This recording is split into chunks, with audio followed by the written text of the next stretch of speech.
find one somewhere refurbished instead of brand new. What, for 1400?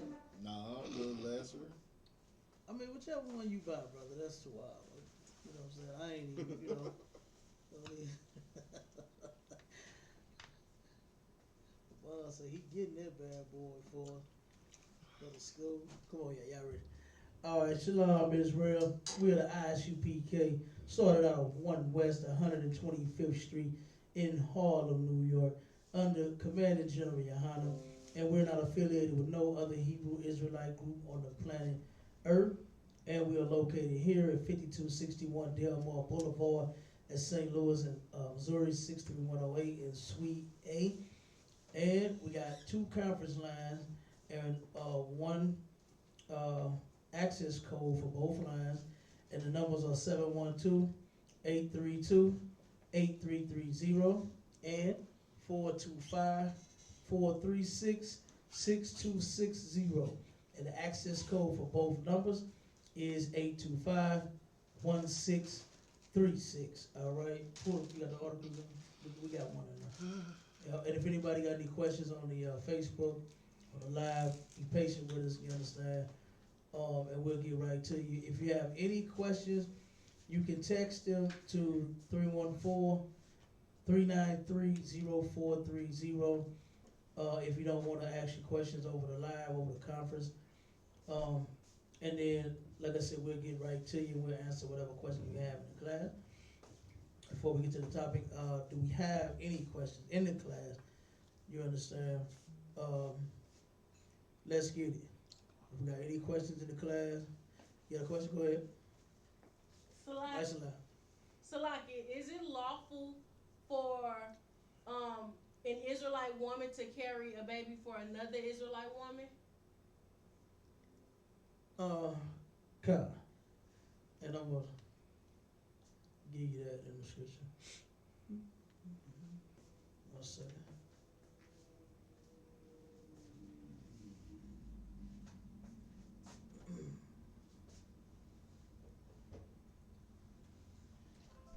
Give me the Romans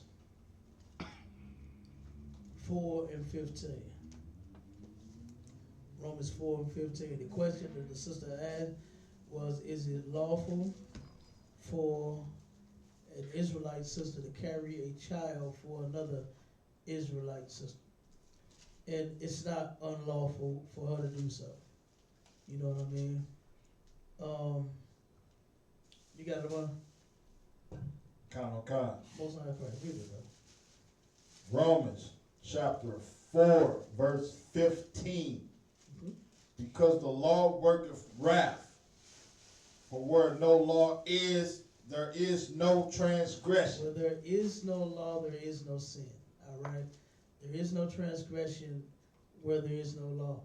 For a sister carrying a baby for another, you understand? I have heard of sisters doing that before. You know, now of course, you can't do nothing evil like have a man and then go sleep with her man to carry the baby, try to get pregnant like that. But they have, what do they call it, in vitro or something like that, where they inject, you know what I'm saying, the semen, and get the man going to an office. You understand? They collect the semen from the man, and they turn around and inject the woman with the semen and stuff like that. If she's having difficulties having a child, or in a case like such, I've heard some sisters carry the eggs. What they call that? What they call that process? You know what it is? Where a woman let another woman. Can't they carry the eggs? No, that's Huh? the same thing. That's like the same thing? Yeah, with the surrogates. Huh? It would be in vitro fertilization. In vitro, something like okay. She would be a Okay, surrogate. yeah. I just know I heard something like that before. Yeah. I'm just checking to make sure.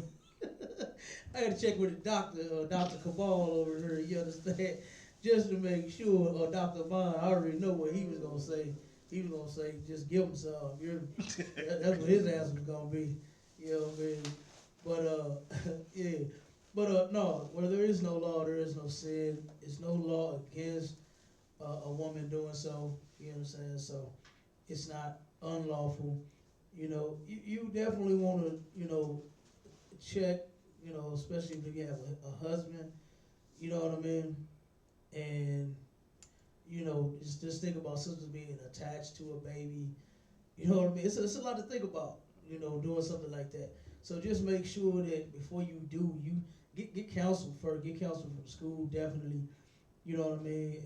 And check every avenue, every aspect, check everything, you know what I'm saying, as far as that's concerned. Do we have any more questions? Not at the Any more moment. Huh? You got okay. You two all right. Well, we're gonna get off into the topic, and we ain't got. I don't think we got any on the book about. All right. Oh, and before we start, the next food distribution date is going down this Friday, man, May the 15th. Commander Junior Honda is dropping another 13,000 pounds of food on the city of St. Louis, and they gonna eat. You understand? They gonna get whatever good food they got for them, and it's going down this Friday from 1 to 3 p.m. right outside of the parking lot. You understand? 5261 Delmar Boulevard, right here outside of our school. You know, due to the COVID-19 rules, you know, you can't have, you know what I'm saying, more than 10 people in a building at a time. So what they came up with is if at any time you're gonna do this type of distribution, they want you to do it on the parking lot. You have to everybody set up outside and get the names, and you know, it's a little easier too around this time, because like they want you to, like these pantries, they want you to give their information, household size, check stuff. They want to know what you're making and all kind of stuff. But now, during the pandemic, you can just pull up and get the food. You understand? So, and I mean, that's how we work anyway. You understand? Commander Johanna said, hell, you're poor, you need some food, come on and get it. You understand? Right. Just that simple. We don't give a damn how much money you make when you're starving. You understand?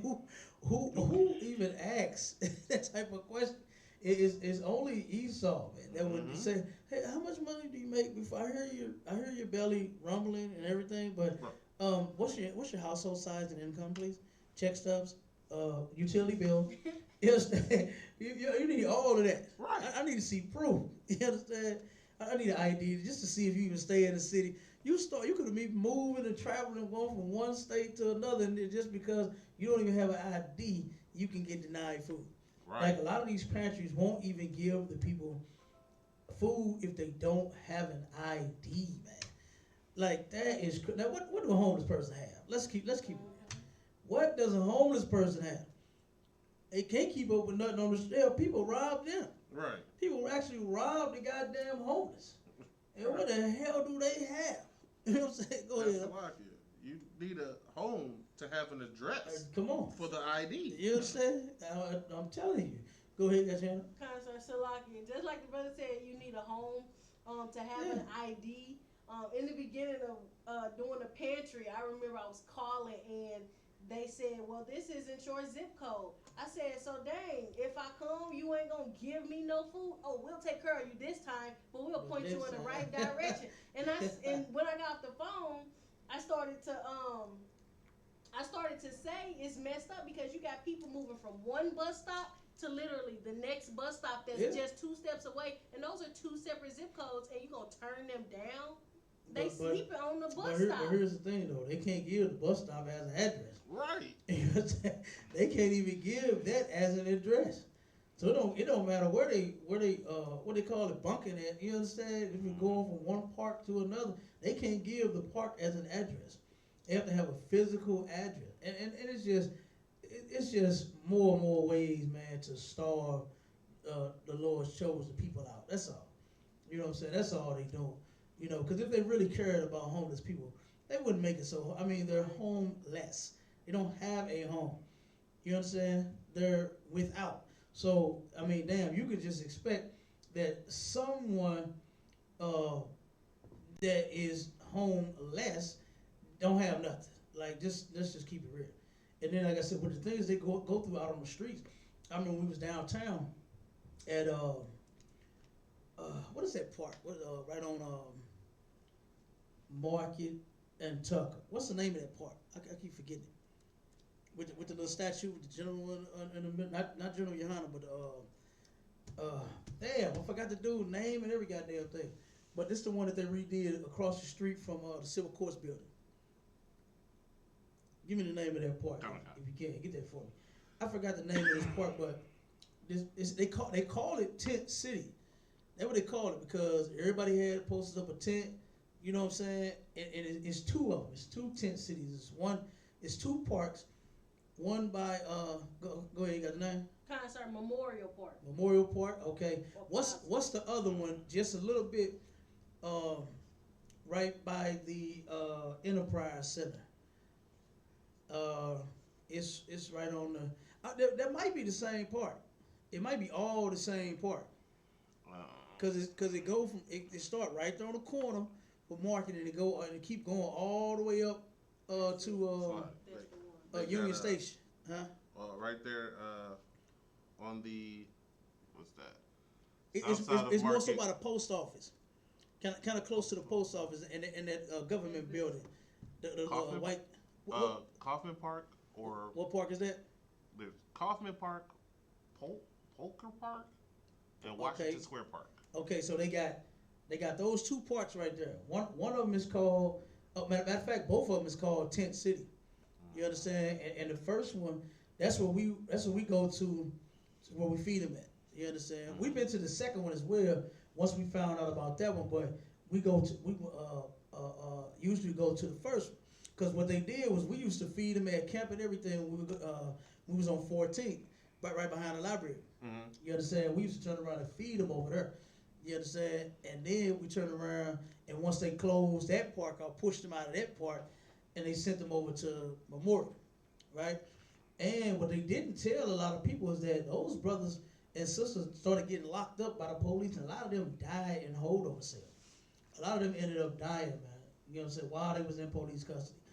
And one particular time, we went down there to feed the brother, and I bring this up all the time. The brother, he jumped up out the damn bush, like, hey, son, don't let them see you feed us, man. They'll give you a ticket. You know what I mean? And I said, look, we'll take a ticket for feeding our brother. I don't give a damn. Right. You know what I'm saying? You need some of this food, bro? Go Right. get this food. They see it, they just give me a ticket. Simple as that. So I got to talking with him. I said, man, how y'all hanging out here? You know what I'm saying? You know, it's rough out here, man, and this and that. And he said that his woman had got stabbed. A white man had came by and just stabbed his woman, attacked his woman, sliced her fingers, you understand, almost killed her right there on the spot downtown. And him, you know, and so they was somewhere else, you know, in the park, whatever they was doing. And him and whoever was with him chased this devil down, got a hold to him, held him till the police came, right? Police get there, and the brother said they separated, right? You know that's how they do. Take you and separate you. You know how to get down, right? So he turned around and said, okay, here, y'all go across the street. We're going to deal with him right here. He said, before we know, we see the police do like this, take the damn knife and put it in his pocket. And the devil started walking off. So he said, he run over there to the cop and said, hey, man, what are you doing? Why you letting this dude go? He tried to kill my woman. He said, I can't wait until somebody kill all y'all asses. And you know what? I believe that, brother. Right. I believe he was telling the truth about what was said. Because, hell, look at what they just did to the brother that was out jogging. You know what I'm saying? Like, damn. Right. You know, that's really how they feel. You know, and Commander Jimmy Hunter brought an excellent point about how they even held this information, you know what I'm saying, the video. It wouldn't even, if it hadn't got leaked out, we wouldn't even have known. You know what I mean? Right. We wouldn't even have known that this brother got murdered. You know, hell, I wouldn't did his family even know that he was missing or told him something or anything, you know. Probably wouldn't have known nothing, man. You know, but that's a damn shame. But that's what they told him, brother, downtown, man. You know, and they just went down there and pushed them all out the damn park. They didn't go and give them a place to stay during this COVID-19 because they don't want them on the street, right?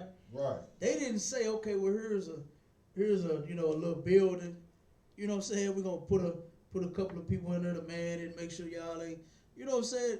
doing anything or whatever. Make sure y'all safe and secure in there, and then we'll let y'all sleep in there, stay in this thing. They didn't do that at all. And they got a bunch of them downtown. They got a bunch of vacant buildings, man. You know what I mean? That they turning into damn parking garages. They turning every parking garage down there to a goddamn loft. Right. And one of them, man, ain't even worth it. I wouldn't even, I forgot the name of it, but I painted this one, and it was so terrible. They was going for that like old rustic and vintage look and all of that. Man, it was big gashes in the wood, the whole, you know what I'm saying, from them tearing the walls down and doing all kinds of to try to level it out. And oh man, it was terrible. You could tell where they had to cut the wall, the cement, the ramp going up. You'll see it, and you'll see the cuts on what they left it on. They ain't smooth it out. And it's terrible.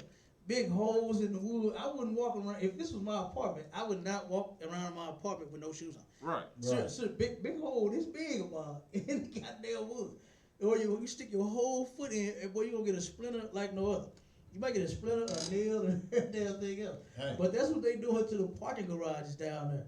You know what I mean? And they don't even have a place, like I said, where they could just take the homeless to it, get them off the street. They turn around and through this all these people got. It is these tents. And whatever stuff they got in the tent, and they took them, and whoever didn't get their stuff off the ground, they took them and threw them in the trash. Right. They took them and threw them in the trash, man. So, Yeah, go ahead. they had a video of them pulling the dump truck back into Tent City, into the park, and literally dragging all of the tents and just throwing them away. Yeah. And where they gonna go with it? They homeless. What are these people gonna do with their items? They don't have a home. This is their home. You understand? Right. And they turn around and bulldoze their home, man. Like I said, the white man, he is the devil. That's The right. oppressor, he is the devil. Even during the pandemic, man, he don't have compassion to where he say, hey, we're all dying in the world. Let's try to save who we can. Here you go, Mr. Homeless or Mrs. Homeless. Here's a place to stay until this is over. Nah, they bulldozed them out. They leveled off the park, and then they took people. Was so sad. They got the park. These people been sleeping on the ground so long. It's holes in the ground where they laying on the ground. They took pictures of it all and put it with the video. You can see the hole where they sleeping at. You understand? No grass in these spots. No grass. A big pile of clothes. They turn around and somebody had some clothes. They had just a pile of clothes out there, and they moved the clothes, man. And it's no grass under the clothes. Like it's been there that long. Right. And this is how the oppressor. This is how you do our people. Go ahead, I guess. I'm surprised they didn't lock them up for destroying public property. They might. Probably. They might. Cause I'm telling you, they started locking them up because they didn't. Where was they gonna go once they shut Reverend Rice down? They was in the park, Right. but because they the rich white people want to walk their dog. That's like a little dog park right there, and they take their dogs and let them play in that park. Right. Oh yeah, go ahead. It's like they don't care where they walk their dogs at. They just walk their dogs like them shit everywhere. Like I was reading this article and they were talking about how with the gentrification in DC, they were having a problem with the white people moving into the area, having their dogs just shit on the parks around Howard's campus. They just had them walking around the Black College campus and just shitting on all they lawns. Yeah, Like, they what? did. Yeah, they do that. It's like it's the word. They don't care. Like, Yeah, they do that. They don't care. You right. You had your hand up? Lie, sir. Okay, no sweat. Yeah, but man, I'm telling you, this place here is horrible, man. I cannot wait until we are out of here. You know what I mean? Man, this is terrible. Just to think about that, And when we go down there and talk to them and feed them and stuff, man, we got bum rush, didn't we, bum? Damn right, sir. Oh my God, they bum rushed us, man, for that food. And you just imagine, man, they don't have nobody, nobody even cares. Like they turn around and you go at them because they homeless. Like, damn, Like, you know what I mean? Here it is. They all they asking for is something to eat, some change to get them something. You can't get them $1, $2. You just know they buying crack. Right. I'm telling you, when we went to the middle house, did you see that brother crying? Kind. Oh my God, man, it was sad. The brother said he ate how long? What, a week? Kind. Yeah, the brother said, man, I ain't, and he was weak as hell. The brother said, man, can I have some of that soda? And I give him the cup, and I'm pouring the soda in there. He about to drop the goddamn cup. The more soda I'm putting in there, he about to drop it, man. I had to grab the brother's hand and hold the damn soda. You know what I'm saying? Straight up, man. But I'm telling you, but the Command Junior High and the ISUPK, we care about our people. You understand? Damn right. And we gonna feed them, man. So make sure y'all come and get some of their food. All right, going down. Matter of fact, I'm going to give you the next 3 days. On the 15th, on the 29th, and then again on the 1st. And then we should have some more dates coming up for the rest of June. All right. 1 second, I'm going to give you.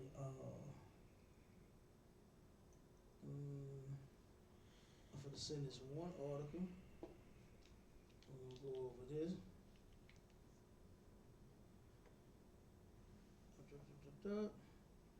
I want to bring this one up to show our people that just because a pandemic is going on, you cannot trust our oppressor.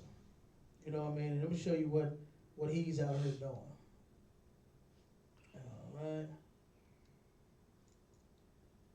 All right, Abon, you got the should have had a new article on it. It's got class topic.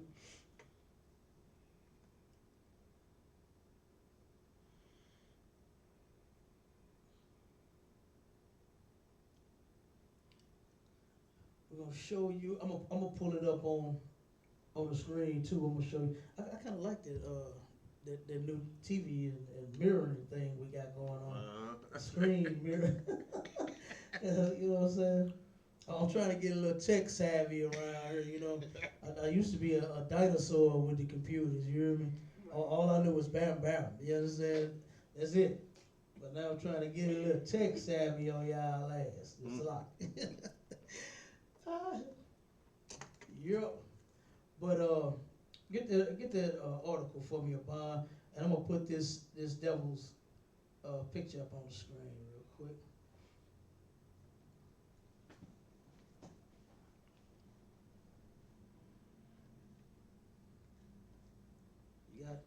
Brother, you gotta stop pushing all them buttons, man. You know, last time you did that, you had 1,000 screens up on one screen. Sorry. One click and that's it. Did I just rhyme? One click and that's it. Did it pop up yet? Sorry, I'm just trying to get to where. All right, no sweat. Let's get it. Kind. Band 31. Mm-mm.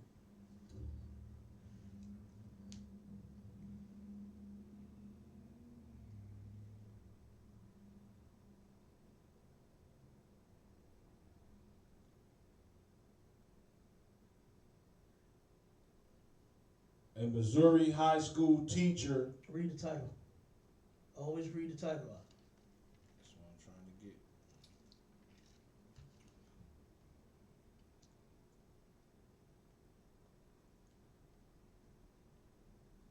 You got it? I'm trying to get the screen to move. So. It's reading the move. Okay, I'll read the title until you get it up. It says, high school teacher 31 posed as a 15-year-old boy online and blackmailed a 14-year-old girl into sending sexually explicit images and videos of her, nearly driving the teen to suicide. Okay, and this is the devil here. Hold on, this little pop-up is in the way. Let me see if I can move this thing real quick. Okay. And this is the teacher right here. This man is look at that goddamn devil, man. That nasty damn devil, man. A 14-year-old kid having her sending naked pictures of herself and videos and every damn thing else. You can't get a woman.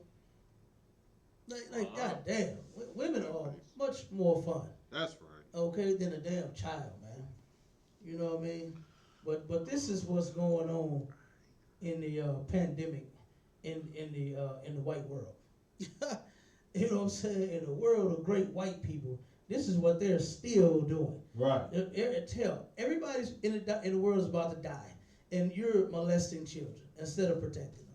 You understand? You are the devil. The Bible speaks of. That's right. Go ahead, read about it. A Missouri high school teacher was charged after allegedly blackmailing a 14-year-old girl from New Jersey to force her to send him sexually explicit photos and videos. And do you know what that does to children, man? Children don't know no better. So this is why you're supposed to know better. You're the adult. You're supposed, if she's not thinking, you're supposed to think for her. You understand? If she's willing to do such a thing, you're supposed to be, oh no, you don't. You're a child, wait till you grow up, and then log off. You understand? Get the hell off the computer. But no, this devil said, oh, send me pictures. You know, how you blackmail a child? Like, why are you even doing that? It just goes to show you the manner of people that we are dealing with. Go ahead, Bob, keep reading. Brandon Lane McCullough, 31 of Branson, Missouri, was charged in a criminal complaint with sexual exploitation of a minor. Branson, Missouri is not too far from here. What's Branson, like 4 hours? That's 4 hours away from here. And Branson, Missouri is considered the Bible Belt. You understand? They claim to live by the Bible out there in their parts of the woods. And guess what, Mr. Devil? It's in the Bible that don't blackmail and damn exploit and molest damn children. You understand? It's in the Bible. It's a law against that. You want a video of a woman? You get a woman of your own. Well, you have your woman send you whatever video you want. They'll do it. You see what these sisters are doing on TikTok? They're making all kind of videos. I know if you her man, she'll send you another. You understand? Right. Just that simple. Damn. But this grown ass man, not too far from here in Missouri, is blackmailing 14-year-old little girls. And who knows how many little girls he did this to? Right. You know what I mean? That's the thing. You ever seen that what is it? How to catch a what's it called? Catch predator. Yeah, How to Catch a Predator. Oh my God, man! Every time I watch that show, you see them. They sitting there typing. They got the adult. She looked like a damn kid. That little girl that always playing that role. She looked like a damn child, but she grown as hell. Damn detective. You know what I'm saying? And she's sitting there acting like a little kid. You know what I'm saying? They got her hair made up like a little kid, got her looking like a little girl, acting like a little girl and every damn thing. And they turn around, they typing back and forth. Hey, oh yeah, show me your breast. Oh, I can't wait to see it. Oh, how old are you? Oh, the younger the better. You know what I'm saying? All kind of sick ass shit. And they going back and forth, back and forth, back and forth.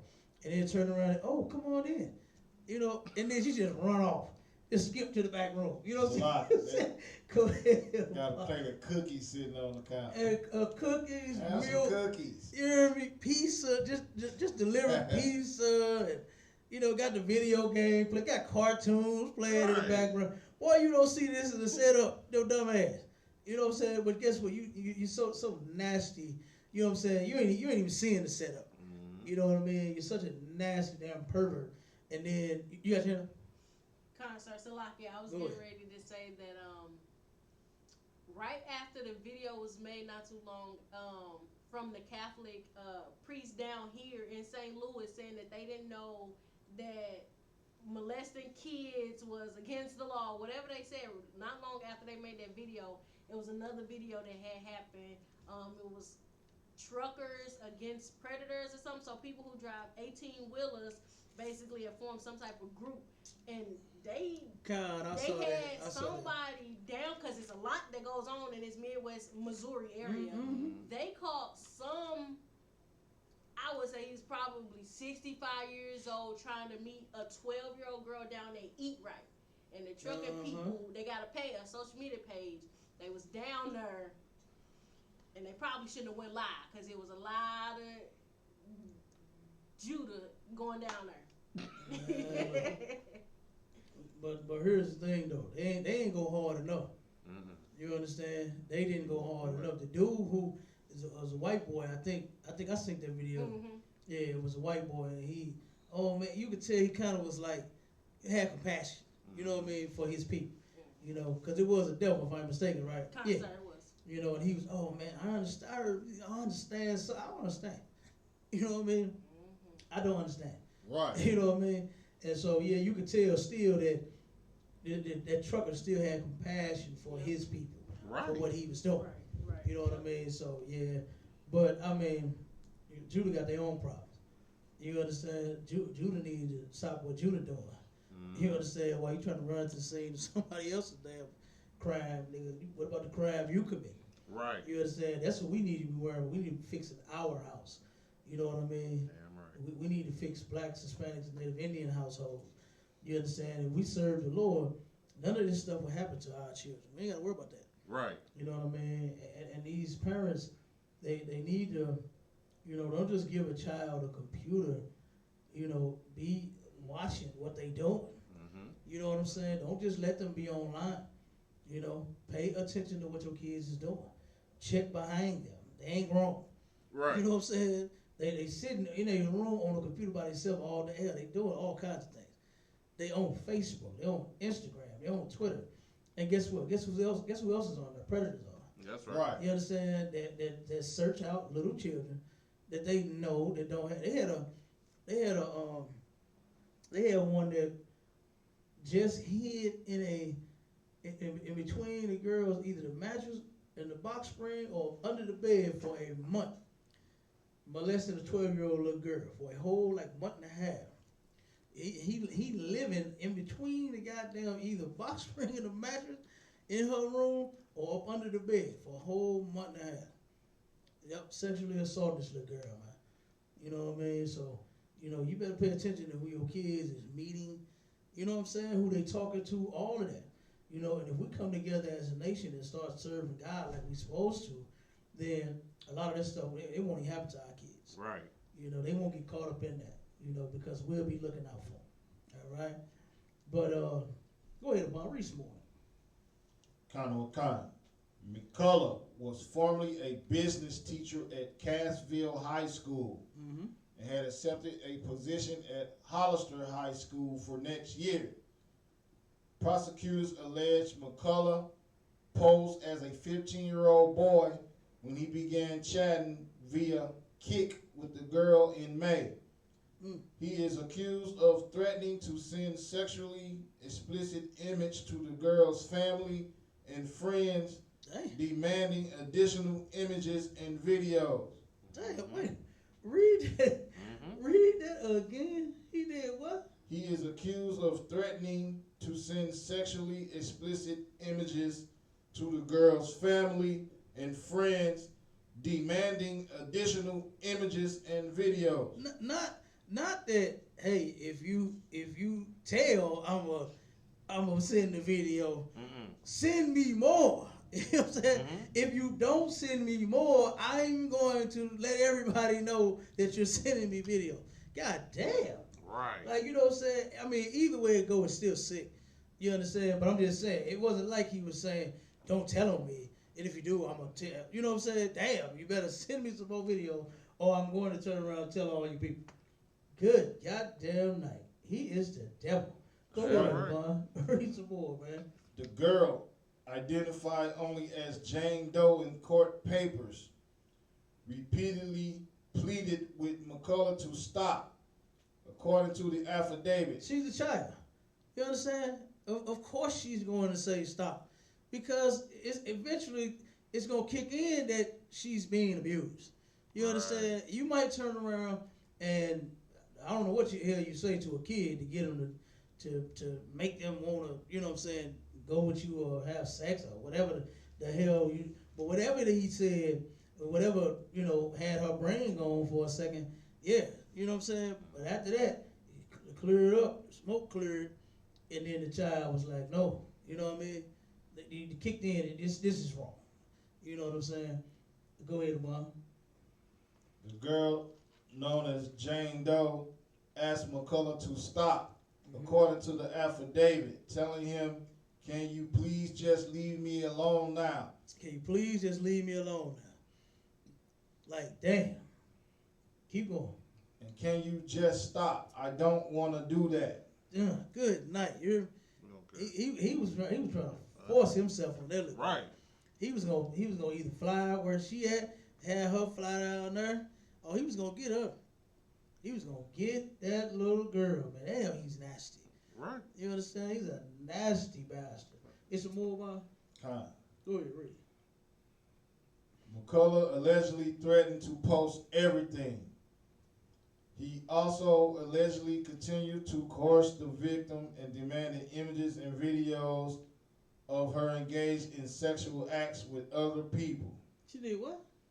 He also allegedly continued to coerce the victim and demanded images and videos of her engaged in sexual acts. Good damn night. So he want to see the little girl have sex. She's not even supposed to be having sex, man. Right. But you want to see her have sex with someone else. Like, he is disgusting, man. You understand? Go ahead and drop that one to bond and pull up the next one. Damn, he is the devil, man. This is what you're doing in the pandemic. So Why you go ahead? Yeah, there's more. Kai, Go ahead. Jane Doe told McCullough she was considering killing herself, that she had taken half a bottle of her mother's pills. She wanted to kill herself all for what this damn animal was doing to her. You understand? The little girl wanted to kill herself because this animal, because he couldn't control himself. He wanted to see her play with herself, naked pictures, play with other people, have sex with them. He wanted to see all of that. He's a filthy bastard, man. These are the kind of people that we live around. You understand? Right. These are the and what is so special about being joined with these people, being joined together with them? Well, look at how they do. Uh-oh, speaking of old Clara, she's calling the phone. Look at old Clara. Uh-oh. Uh-oh. Which Go ahead. article you want next? Huh? Which, It's the Missouri opens up, St. Louis County. Kai. Got that? Yeah, got that. Yeah, good damn night, man. This is one nasty bastard, man. Yeah, boy. You understand? Damn, he wants to see the child do something. And see, that's the thing, man. I cannot wait until we are in the kingdom. You understand? And I thank Commander General Hanna for us getting back to our culture, to where the father decides when it's time, when that child is mature enough to be with someone. That is an honor. You understand? Right. And I cannot wait to take my daughters. Like, I remember when they was this big. You understand? When I didn't change. They like mama's child. I ain't changing the pampers. Some of them pampers, boy, be overloaded. You understand? I love my babies.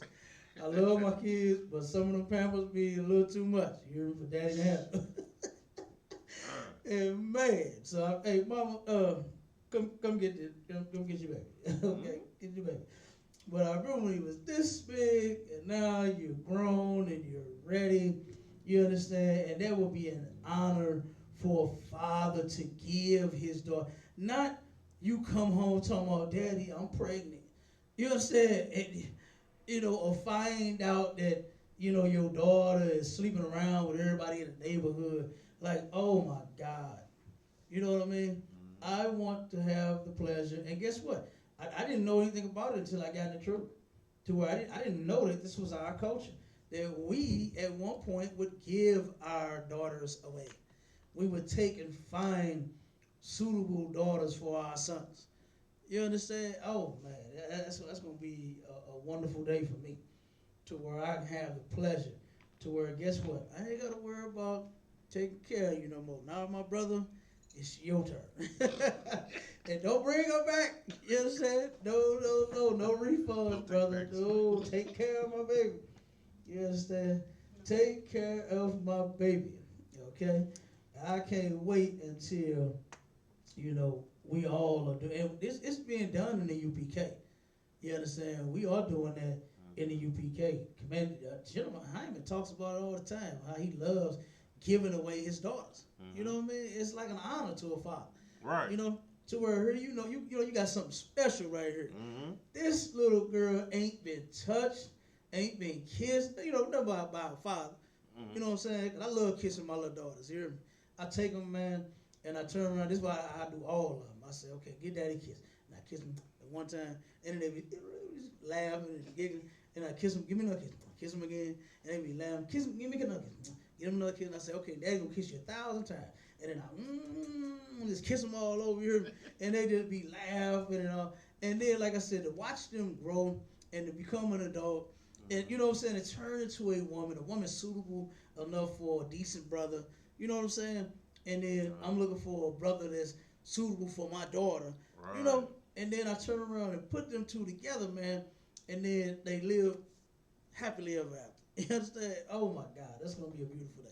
You know, but we doing it in the UPK, and I cannot wait to give one of my daughters to one of my brothers or my sister's sons. You understand? Mm-hmm.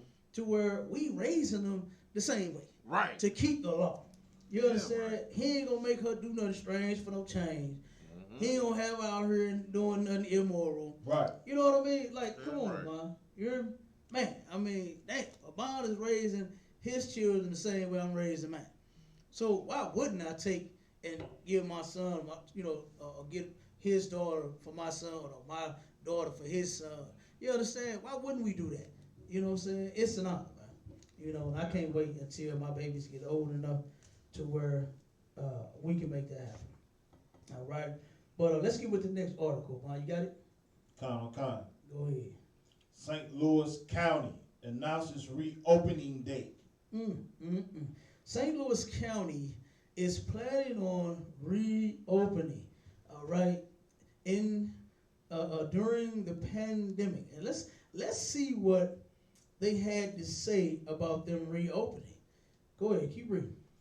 Missouri's biggest county announces that despite the highest rate of COVID-19 St. Louis's biggest what? county Keep reading. announces that despite the highest rate of The COVID-19 biggest county in the city and got the highest rate of the COVID-19. Keep on. and the highest death toll in the state. And the highest death toll in the state. Keep reading. It is reopening for business next Monday. This coming Monday is going to be open for business. Next Monday, of course, will be this coming Monday. All right, and they are, regardless of it being the biggest city with the most damn coronavirus and the most deaths in the state. Mm-hmm. In the state, not just in a neighboring city, but in the state. Period. Keep going, Obama. Dr. Sam Page, the St. Louis County executive, says despite the risk, it is time to get the county's economy going again. He said, despite the risk, all right, it's time to get this paper. Right. It's time to get this money. It's time to get this cheese. It's time to get that guap. It's time to get that fetty. It's trying to get that bread. It's trying to get that luce. What else we call it, Obama? Chasing that bag. We got they chasing the bag. He's tired of chasing the bag. He's been chasing the bag for 2 months on lockdown. It's really trying to get the bag now. He's tired of chasing the bag. He's been chasing it. It's been all kinds of different things. An attorney sued St. Louis County for the stay-at-home order. It was a couple of gyms that was going back and forth with them about. Gym is essential. You know what I mean? Gym is essential. But they said close it down. So it's been all kinds of mess. It was one gym. What the hell is the name of that gym? On the Run. The On the Run Fitness. This dude said, they asked him about what about people dying from the COVID-19. He said, hey, people are going to die. We need to be open. We need to make money. I said, God damn. If people die and can't come to the gym, then how you gonna make some money? You know, Right. That's the white man's way of thinking, and he's so dumb, man. You understand? It's more than a bun. Sir. Go ahead, read. Look, you got some. Hold on one second. I was gonna say, just because you dead don't mean your membership expired. Hey, yeah, they ain't, if as long as they ain't turned your card off, Right. as long as your family ain't deactivated your debit card, if there's any money on there, boy, if you got your goddamn your policy, your insurance policy going to that debit card, oh shit, they gonna keep charging. They gonna keep. Matter of fact, you just made me think of something. I got to go to Planet Fitness as soon as they ass open and get my goddamn money back for my debit card. I should have turned my goddamn debit card off. They were charging the hell. Who even in there swiping my shit? You know what I'm saying? That's what I want to know. So they at home swiping my shit. You know what I'm saying? They work from home and charging me. I ain't even been to the jail. You know? Shit, I done gained some weight back since I ain't been in the jail. Nigga, you charging me? You know, to go here, jail. I was just gonna say Yo, something. man, You come on. Tell me to cancel. Hey, come on. Yeah, get that money. Get that paper. Okay. Man, we got to get that money back. Yeah, right. I'm telling you, these folk working from home. You ain't gymming from home. What you doing? Yo, we ain't did no virtual workouts. You know what I'm saying? You charging me. It's a lot, man. And you don't want to say that because they gonna say we've been emailing you every day, offering you plenty. I'm gonna say, look, I ain't joining no virtual gym. See, Right. I ain't joining no virtual gym. I've been in my basement. You know what I'm saying? I've been in my basement hitting some weights. Now what you got to say about that? All right, go ahead before I read a little more. Page say a safe reopening is possible if everyone keeps social distancing, holds down crowds, and wears face masks. They really think that's gonna do the trick. You know what I'm saying? They really think it's got to be the mask. You know, like was the shoes for me? Mhm. It's got to be the mask. You understand? You put the mask on and you'll be all right. They really think that that's what it's going to be. You know, and like Donald Trump said, you're dealing with an invisible enemy. Right. You understand? So how you even thinking that this invisible enemy is just gonna give up when the mask is before his face? The invisible enemy is talking about the Most High. You understand? That's who it's talking about. All right. Jump to the next article, Bob, because I wanna touch on what he's saying about the economy. Go to I think it's Has joined. Economic. You see that one?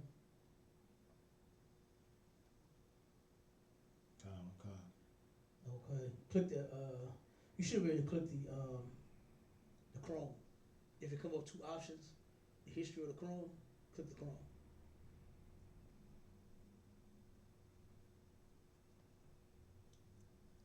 And the article should pop up. Yep.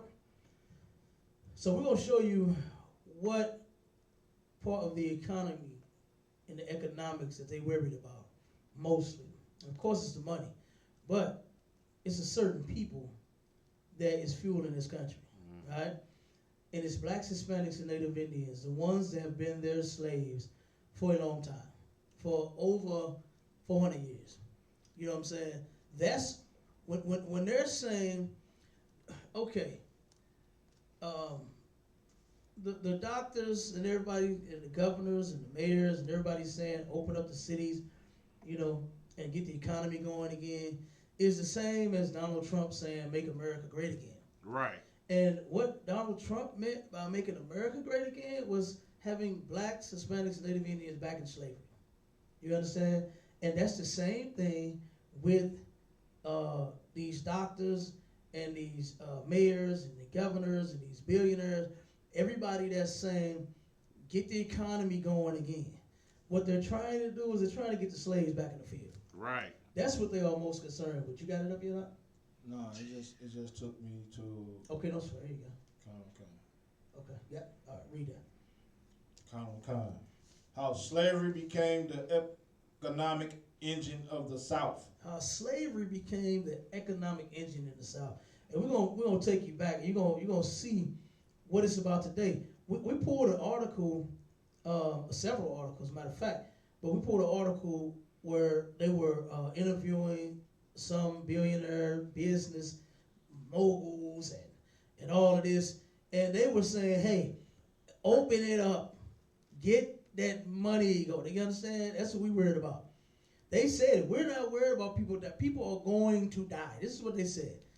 This is what the CEO of On the Run Fitness said. Hey, it's a pandemic, man. People are going to die, but my gym needs to be open so I can make money. You know what I mean? Not even concerned with the people, not one bit.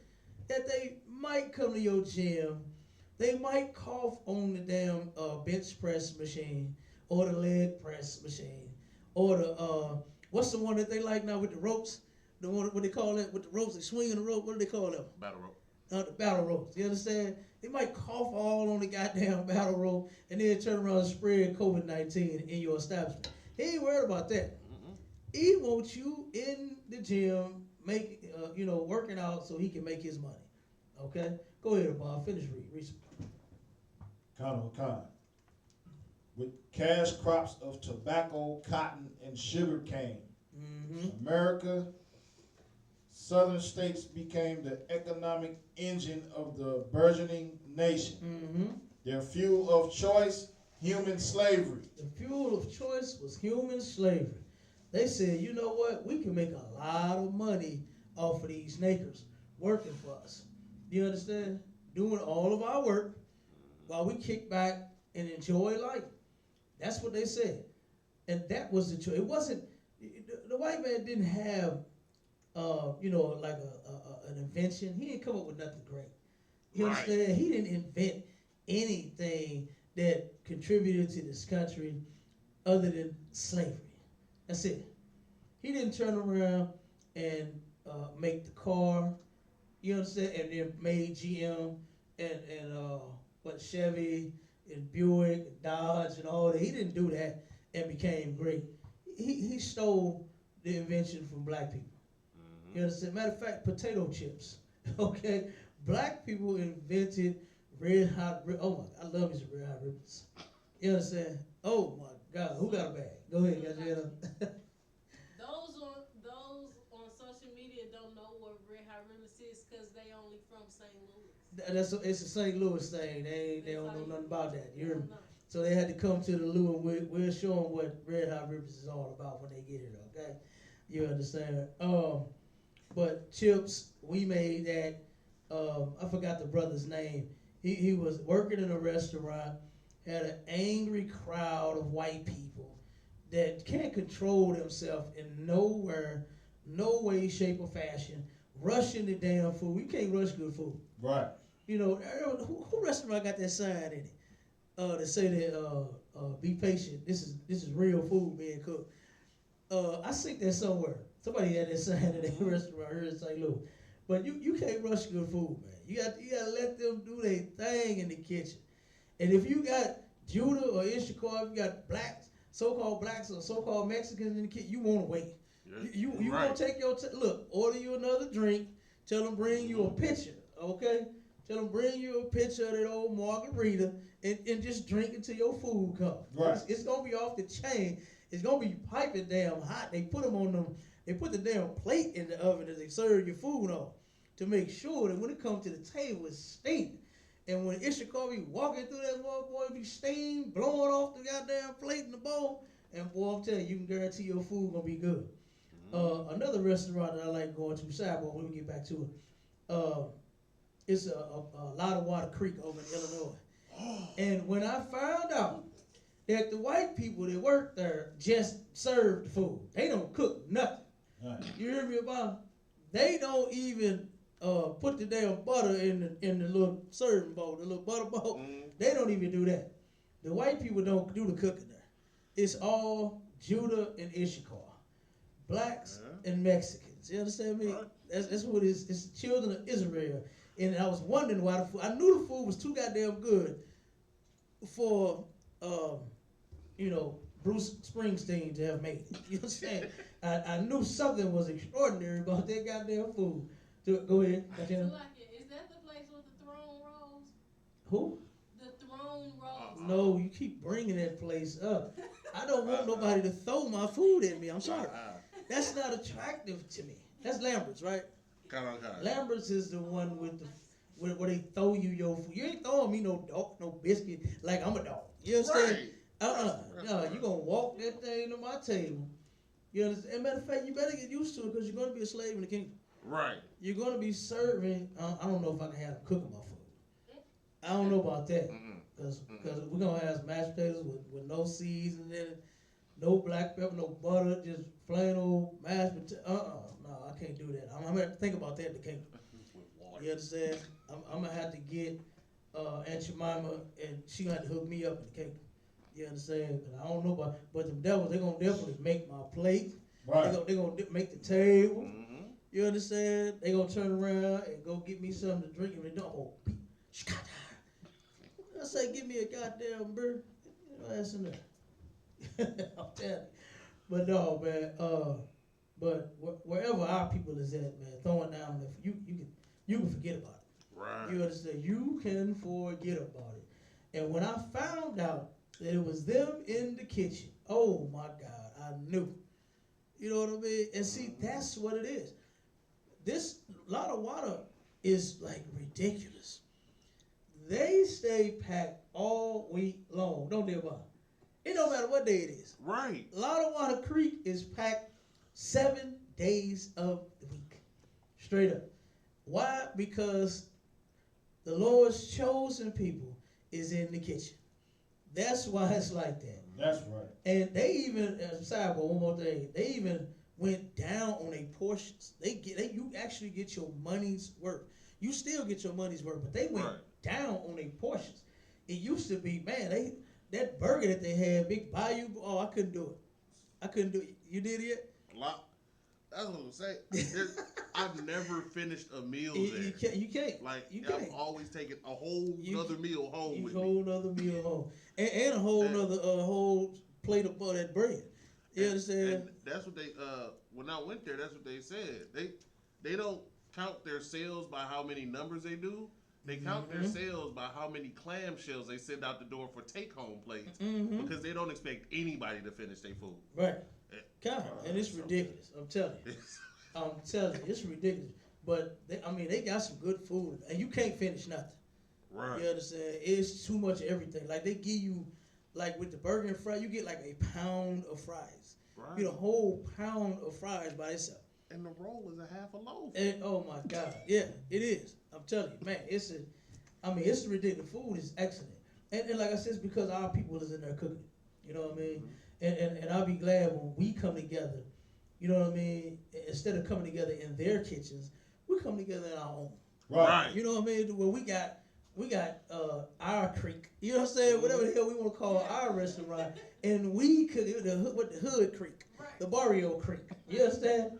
The Reservation Creek. And we in there cooking our food with Judah and Issachar and making our money with our people. You know what I'm saying? Doing what we do.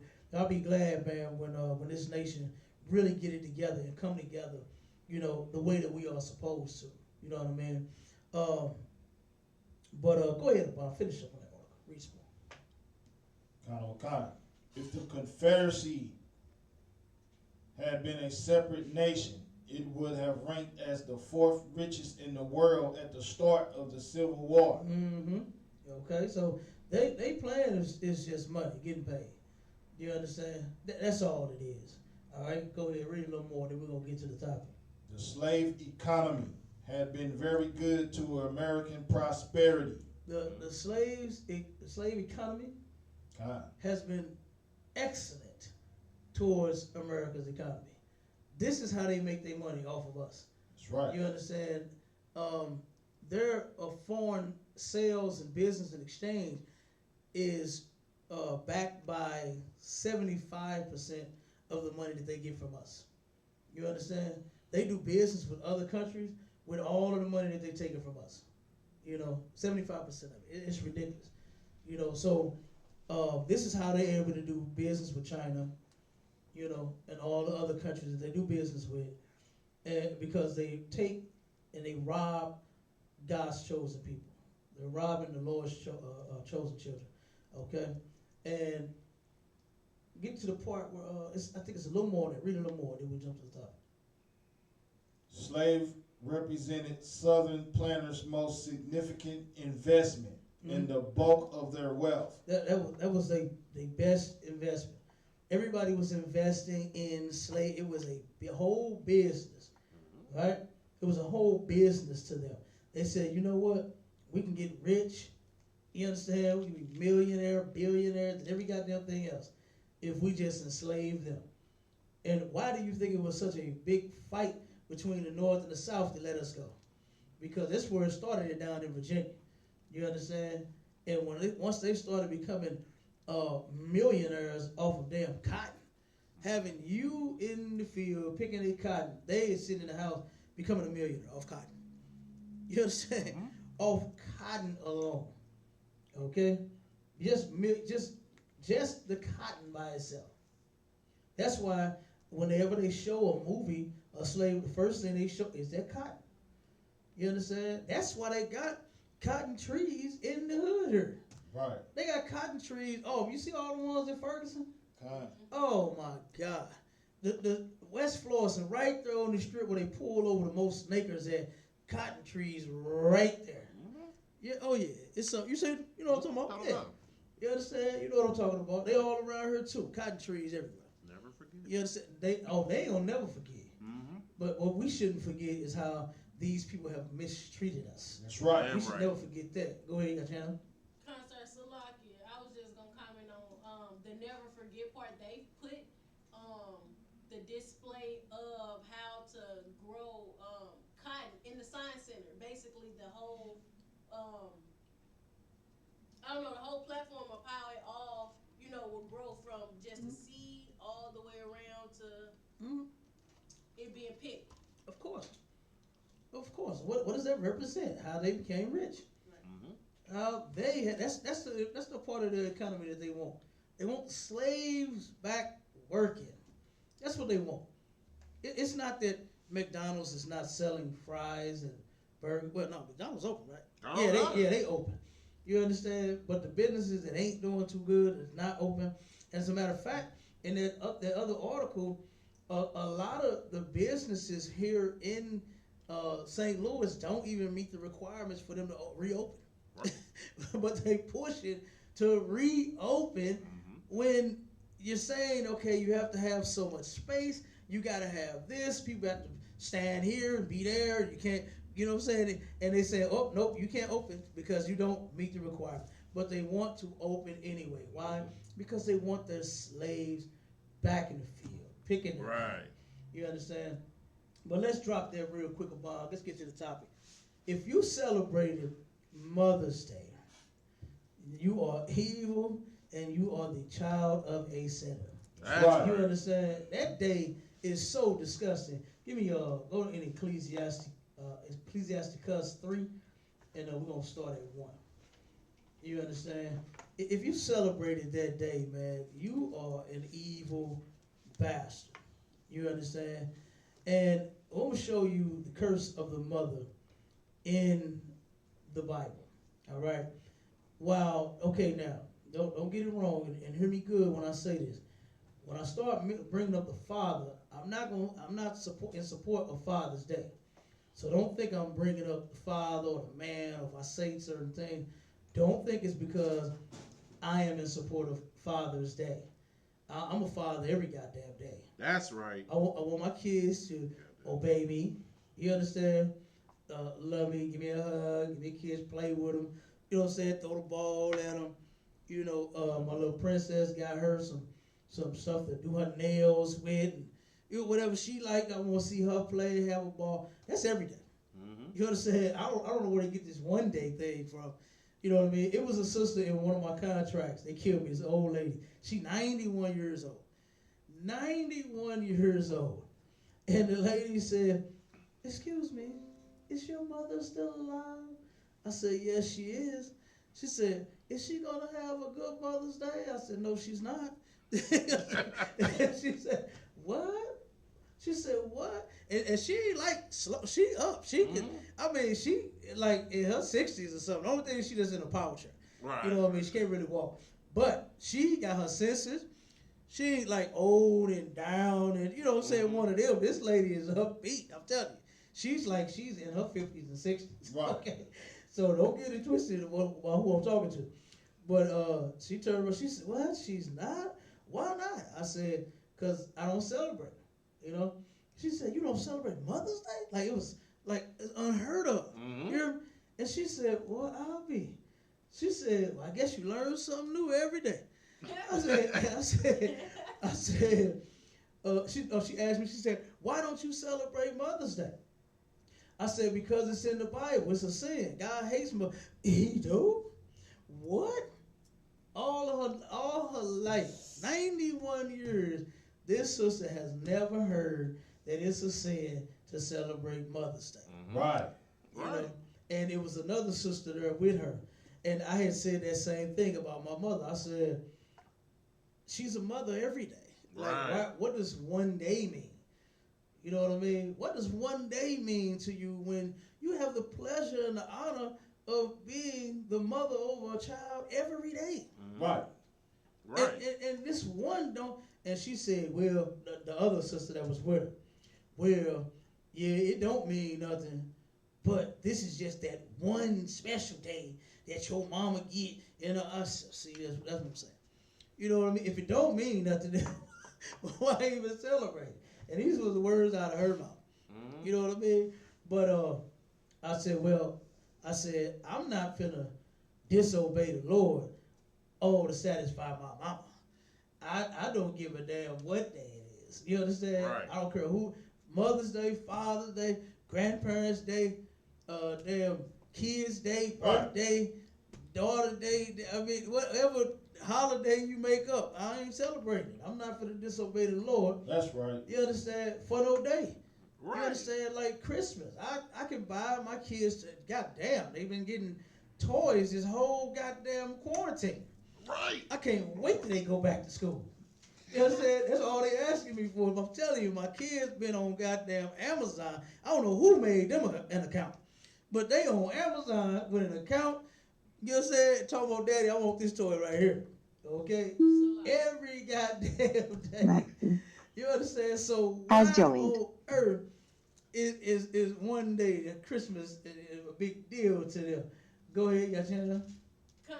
Amazon came with all of their tablets. Huh? Amazon came with all of their tablets. Oh, okay. So you did that, did No, you did set it up. tablets. So I gotta whoop you, not them. Yeah, okay, I know. Get the belt, the big belt. Get the big belt. Yeah. No, but like I said, man, they getting toys whenever they ask for them. Like I said, they been getting them all. They getting learning toys. My little 3-year-old like that little leapfrog stuff. Oh boy, he own it. He own that little leapfrog. And they getting all kind of other stuff. You understand? Spider-Man, Power Rangers, and everything. They getting toys. They ridiculous. But like I said, if you celebrate this holiday, you are evil and you are a child of a sinner. You understand? For them to have taught you such a thing.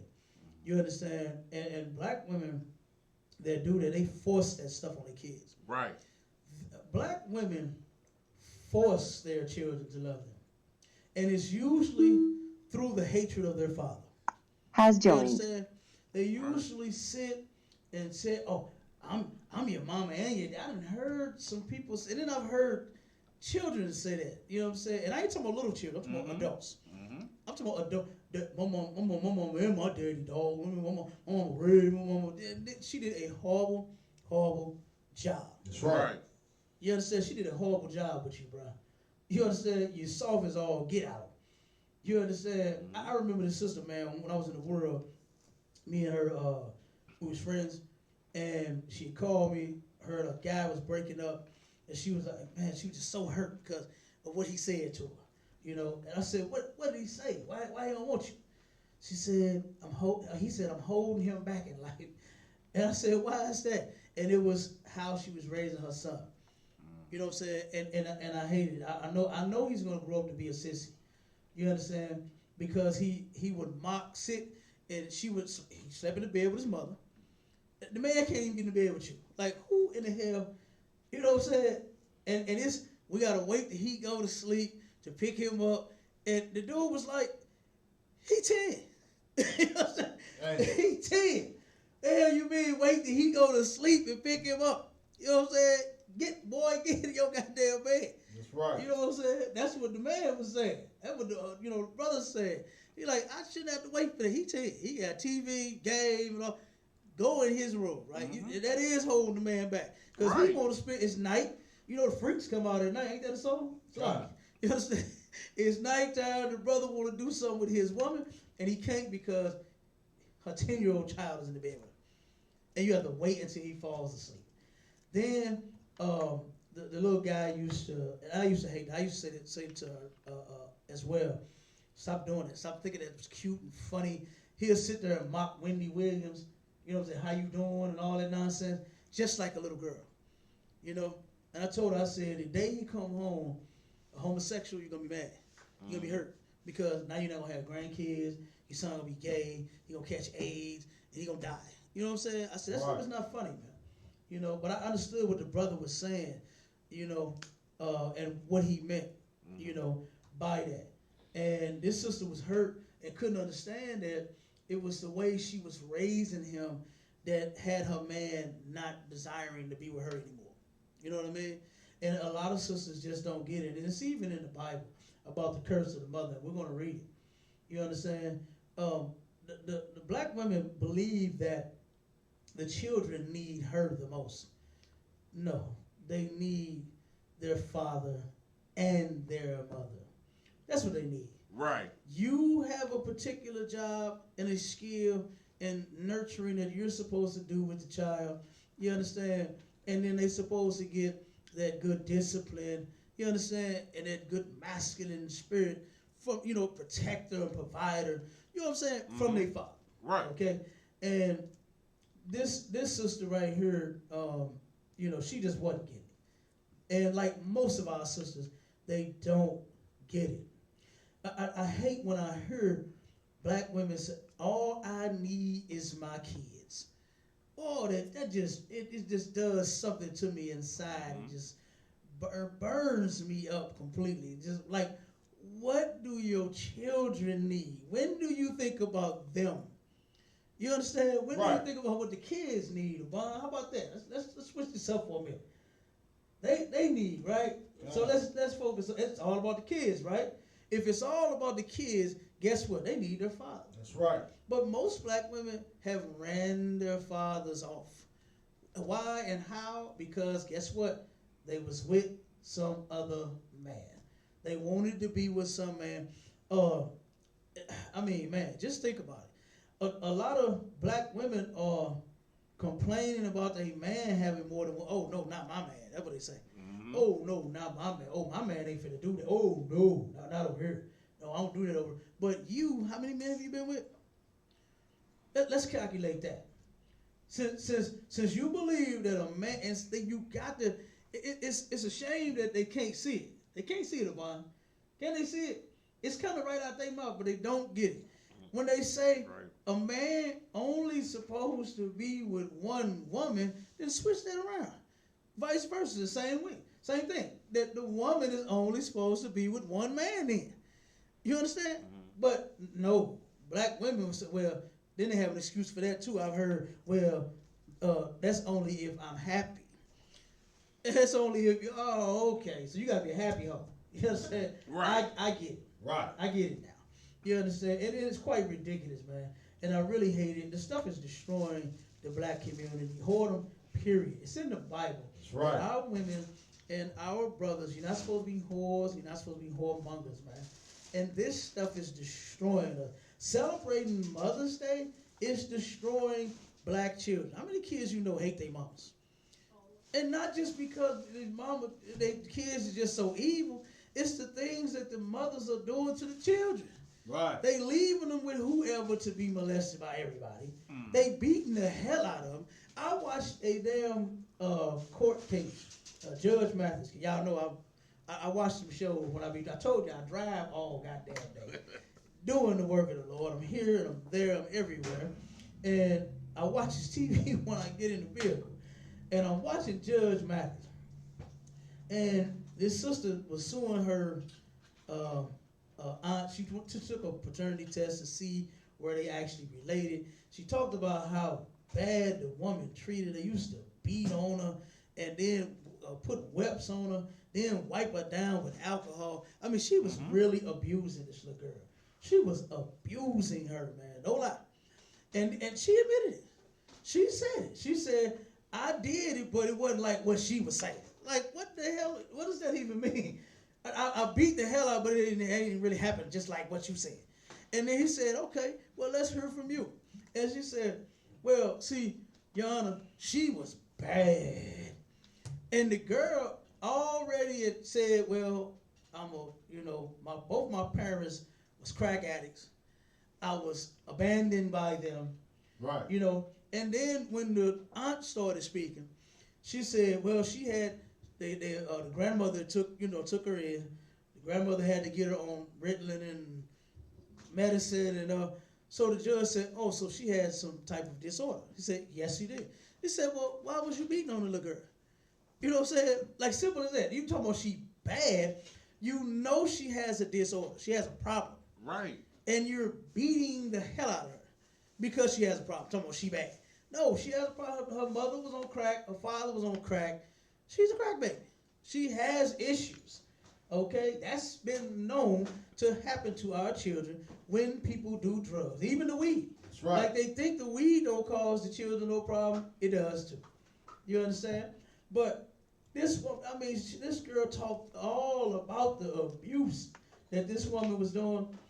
And the judge, and she said, is she still doing it? He said, like, you suing her today. Like, how old are you? She said, she's 29, 27, whatever it was. He said, she still? She said, yeah. She said, just not like whooping, but fighting me.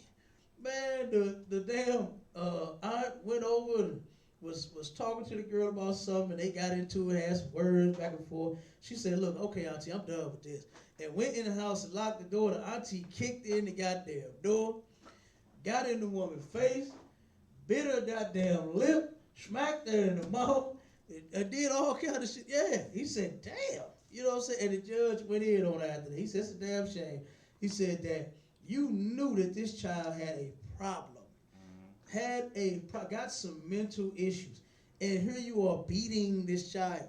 You're abusing the damn baby, and look at what you're doing to her as an adult. To where, and she's, no, I did it, but not like, well, that's what she said. That I did all this stuff, but not how she said it. It was like, he said, no, I'm reading the police report.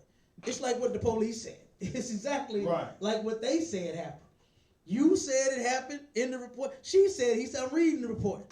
He said, everybody said it happened the same to him way. So you did it when she was little. She admitted to that, and you admitted when she was an adult. This is why most black children hate their mothers, because of stuff like this, because they have drug problems. Oh, speaking of drug problems, oh my God, I almost got attacked in Dollar Tree today. Good night. Like, oh my God, it's funny as hell, no lie. I turned around, and y'all know I like Dollar Tree. You feel me? You got some good things in there for $1. Ain't no wrong Dollar Tree. You know what I'm saying? And I turned around, I'm in the aisle, right? 2 long, ridiculous lines. And the sister's in front of me. She holding her chest.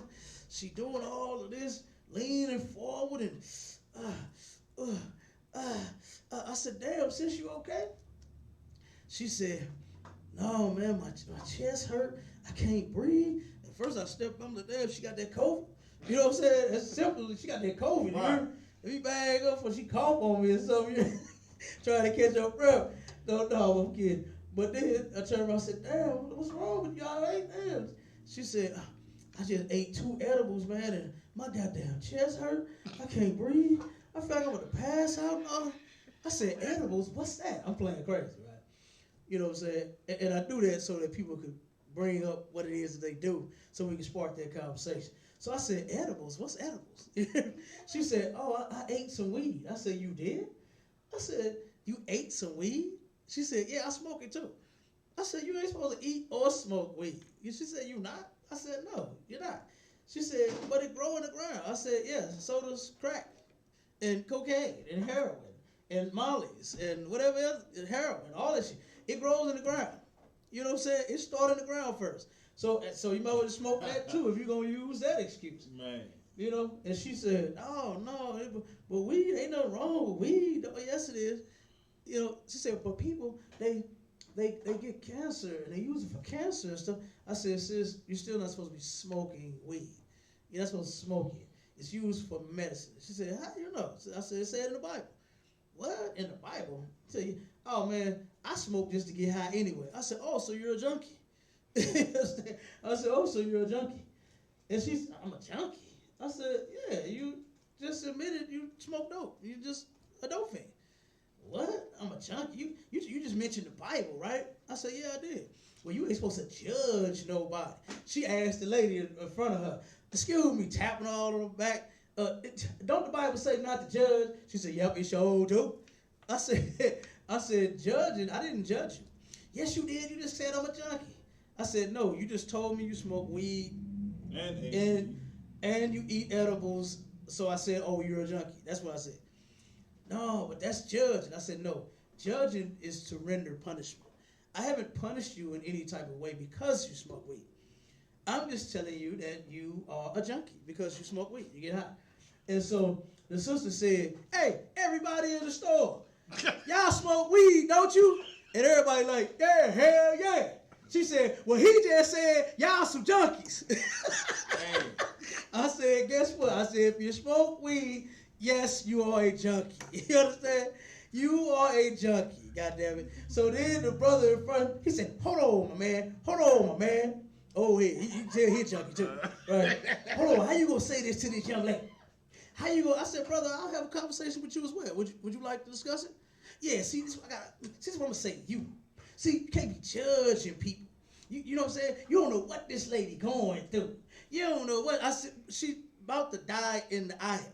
Like, you know what I'm saying? That's what she's going through." Right. And he comforted her because, "Oh, baby, don't worry about that. You go and smoke and get high. Matter of fact, I might get high, I'll meet something tonight too." You know what I'm saying? Oh, he you know what I'm saying, encouraging her nonsense. And then the people came over, the cashiers came, what's going on here? The manager, the assistant manager, and everybody came to the aisle. You know, "What's going on back here?"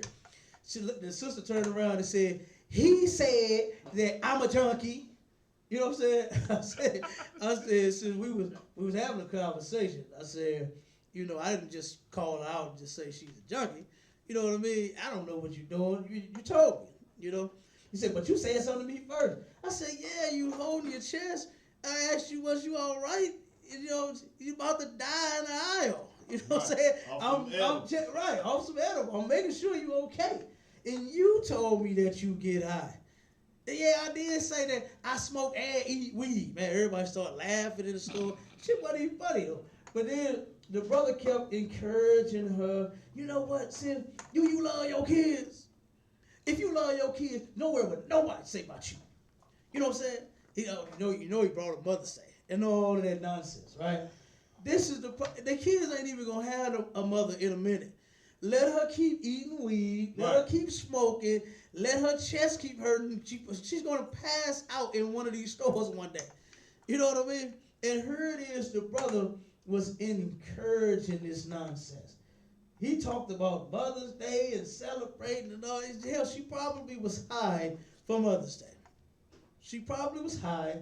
Chest was hurt. Damn it, died on Mother's Day too. And in the aisle, I'm telling you, and oh my God, that sparked a whole big, gigantic. You should have saw them. They was ready to get me. Oh, they was ready to get all up, straight up. Every last one of them, boy, was all just looking right at me like, "Nigga, what's wrong with weed? Weed on the ground." You heard they was going in. They was going in on me. But the point I'm making is, you know what I'm saying, off of the drugs. How many of our children have seen our mothers on drugs? That done smoke them. That, hell, some of them sell them. You know what I'm saying? Some of them sell their body to get the drugs. Right. Some of them sell their children. Right. You understand? I know a sister right now that her mother used to sell her when she was, I believe, 8. This sister right here in this city was 8 years old when her mother started. She got hooked on crack for whatever reason and sold her daughter for crack. How many sisters do you know that will have sex with a man for a blunt. You understand? And not like her own blunt. She don't get to take her own no blunts. Right. She just sit in the car and smoke when they have sex with the dude in the car after the blunt. You understand? Like, and you got people thinking that these things is not hurting us as a whole. You know, when our mothers, our sisters, our daughters are not supposed to be getting high, and you're worshiping them on Mother's Day, you're celebrating them for being evil. You understand? Like, the majority of our sisters are evil as hell, and you're celebrating them on Mother's Day. Right. Like I said, these kids that I grew up with, I know, they didn't even like their mama. Their mama did some horrible, horrible things to them. You understand? Did some horrible things to them, left them in horrible situations, and then here it is on Mother's Day. They used to play that song when I was little. I'll always love my mama because she's my favorite girl. You know what I mean? They would play that song for Mother's Day when you haven't been a mother at all. You understand? You have not been a mother at all. Okay? Give me that in Ecclesiasticus. Start at verse 1. Ecclesiasticus chapter 3, verse 1. Hear me, your father, O children, and do thereafter, that ye may be safe. Okay, now, most men, all right, even brothers in the world, have just a little more sense than the mothers, all right? Because most women will turn around and flip out. How I'm going to take care of these kids, and what we going to do, and she need Pampers, he need milk, and this and that, and then I'm going to get child support. That's what they do. You understand? Instead of calling the man, working it out with each other, she'll just panic and say, oh, I got to take care of these babies, right? And she thinks she has to go and put you on child support in order to do something, right? You two could work together and come out way better, you understand, than being in the system. You know what I mean? And extorting your man for money. That's basically what you're doing. Right. You're sending the mob to your man to collect money from him. You understand? Go ahead. Slakia. From most of the men that I've heard, you know, that end up on child support, they was like, I was paying more when I was buying the clothes, taking care of the kids myself. Yeah. And then she wouldn't put me on child support. Now that's all she getting. Right. But it's less than what he was spending before. So you end up losing in the end anyway. Exactly. You end up losing. You understand? Okay, you're supposed to stay together as a family. You in the world. You didn't know it. Okay. You understand? But guess what? At least do what's right for your children. That's what you claim it's about. Right? It's all about these babies. I heard that so much, man. And then when you find out it ain't about the babies at all, it's all about a vendetta just to get back at your baby daddy because he moved on and you haven't yet. Right. You found you about 10 people to sleep with you, but you ain't found nobody that want to be with you. Yeah, but you mad at him because he got a new woman, he got a new baby, and he's moving on without you. You understand? Because you're horrible any goddamn way. All right? But the scripture says, and hear me, your father, O children, and do thereafter that you may be safe. Okay, check this out. Women do for their children according to how they feel. Right. And their emotions. They don't sit and ration out and say, you know what, no, I don't think that's right. No, we ain't gonna do that. You know what I'm saying? If they feel like, oh, it's Mother's Day, I need a gift. They're gonna force that gift on their kid. They're gonna say, oh, I'm the one that raised you. I'm the one that did this. I'm the one that did that for you. Just torturing the baby. Like, you're supposed to buy them clothes. Where else the hell they gonna get it from? They ain't got no job. Right. And you know, that was the silliest thing that I heard. I heard parents ask the child, do you have a job? You know I ain't got no job. I'm 6. Right. You know what I'm saying? Right. If you ain't got no job, then you better put it back. You better put your hands on my stuff. Like, God damn. Man, I remember my cousin. Okay, I got a cousin, man. She turned around, and everything in the house was hers. And that's how she talked to her kids. You in my goddamn refrigerator. Yo, I mean, I don't live here too, Mom. You know what I'm saying? And I would see my little cousins getting high, like, damn, man, slam the goddamn refrigerator door. Is you in my goddamn closet? You in my cabinet? You in my pantry? You in my, like that? Is anything, like, you owns? Right. Does anything belong to them in this house? You know what I'm saying? Goddamn. Then when I take them goddamn shoes, like them mine too. I bought, like, damn, but you can't fit them. You can't fit these shoes, man. How they yours? Right. You know what I'm saying? These is boys size 9. You were a woman's 8. You can't fit these. Stop it. You know what I'm saying? I'm 6. You know what I mean? Damn.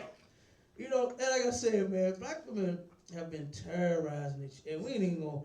And one thing that I have been trying to get a lot of sisters, when I tell them this, they don't understand. I'm like, you teaching your kids, well, I ain't taught them nothing. Like, you know, they don't take responsibility for nothing they do, right? Right. They don't take responsibility for nothing that they do.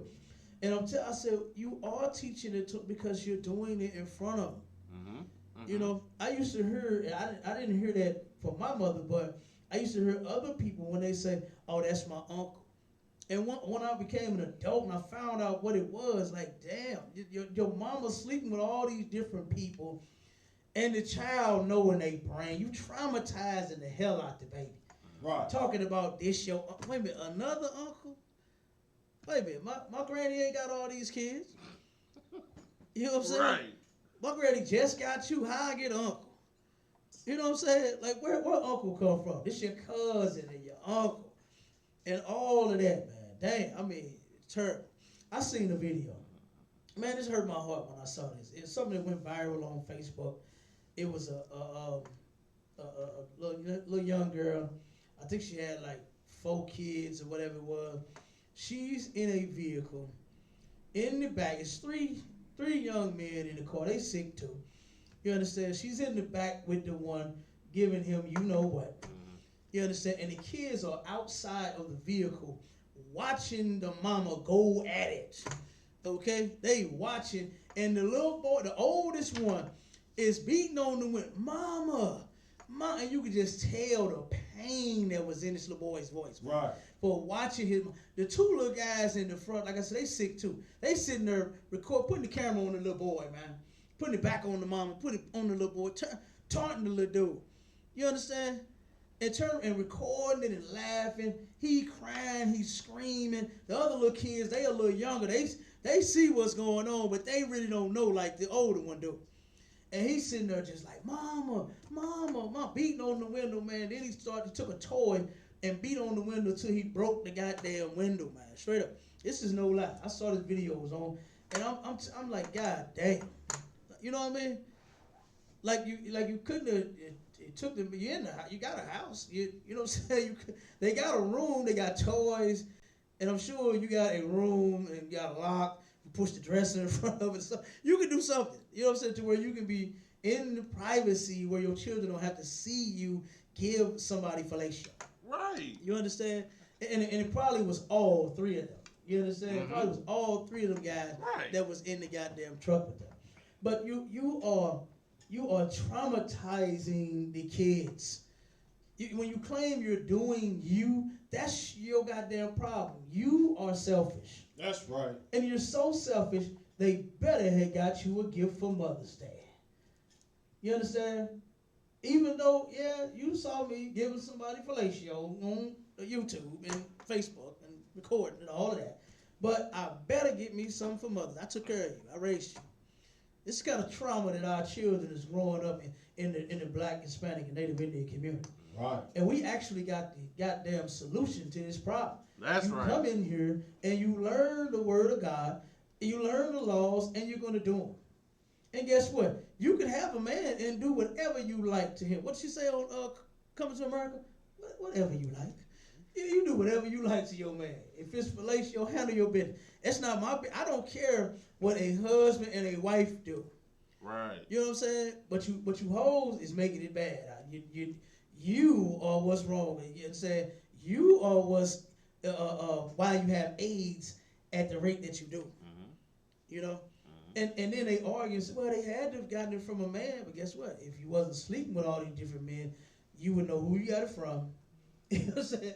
That you would know. The problem is you opening them goddamn legs to everybody. That's right. You understand? When you only, it's backed scientifically. You can ask your doctor this, and you can come and ask the priest, and we'll show it to you in the Bible. That stinky thing in between your legs is only made for one man.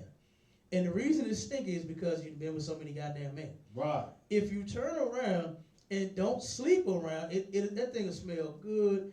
That man will want it forever. You understand? And you'll be all right. You'll be in shape. It'll be intact. It won't smell bad or none of that. You understand? You won't have all of these different psychological issues that you have going on from sleeping with all these different men. You understand? You won't have that problem. But guess what? But you love Mother's Day so bad. The kids don't even know who their daddy is. And you get a Mother's Day gift? you know that, Omar? Right. Do you know how many Maury Povich and paternity court rejects celebrated Mother's Day? All because you had the child. You know, some of the people came like back to the show, and they said, "Well, I don't even know who the father is. I ain't found him, but I'm taking care of my child." Instead of having all that pride, drop it and say, "I need some help. I shouldn't have did what I did." You know what I'm saying? I should not have slept around. This is hard. Damn, I wish y'all could help me find his father. But no, the hoe come in there with a lot of pride. And say, "Oh, I'm the daddy. I'm the mama." And then you know what the crowd do? Right. They clap for that nonsense, man. You go ahead, up. That's that women's empowerment. That's what you goddamn right. Women's empowerment. And the only women that get empowered on the planet is the black woman. Right. You don't see them empowering the African woman that way. One second. I turned around and when we went to Chicago, right? You don't see them empowering no other woman that way. Right. I got I'm gonna tell these two, and then no, go ahead with yours. 'Cause I got two of them to tell. Go ahead. I was gonna say they only empower them to be a hoe. They only empower you. Damn right. That's what I'm gonna get to. Turn around and we went to Chicago for camp, right? And we caught a lift from the parking spot to the camp spot. African picked us up, right? And he said, what's going on with you guys? What y'all finna do? You know, we them Israelites. We broke it down to him. We finna go out and speaking. Yeah, you know what I'm saying? The white man, the devil. You understand? Hey, all the other nations going into slavery. Oh, we giving it to him. And so he said, oh, okay. And then he started talking. He said, don't you guys have more than one woman? He said, yeah. I said, I know y'all do though. He said, oh yeah, yes we do. And he said, once we got to talk about all that, he said, you know the one thing again, this is no lie, this is what this African brought up. He said, you know the one thing that I don't get, that I never understood in this country? I said, what? He said, black women. He said, this was his exact, he said, what is all of the empowerment about? What is all the fighting for your rights about? He said, you already got rights. Why are you fighting for them? You know what I'm saying? Why are you fighting for rights? Why do you have to be empowered? He said, we don't do that in Africa. We don't have that problem in Africa. You know what I'm saying? And they don't. Right. You know what I'm saying? Them African men, they hate them African women. Oh, they hate them little stinky African women. Right. But guess what? Them women don't turn on they man. You don't see Africans at child support court, do you? Right. You know what I'm saying? Do you see any African on child support? No, you do not. You understand? They don't go through that. They don't put their man on child.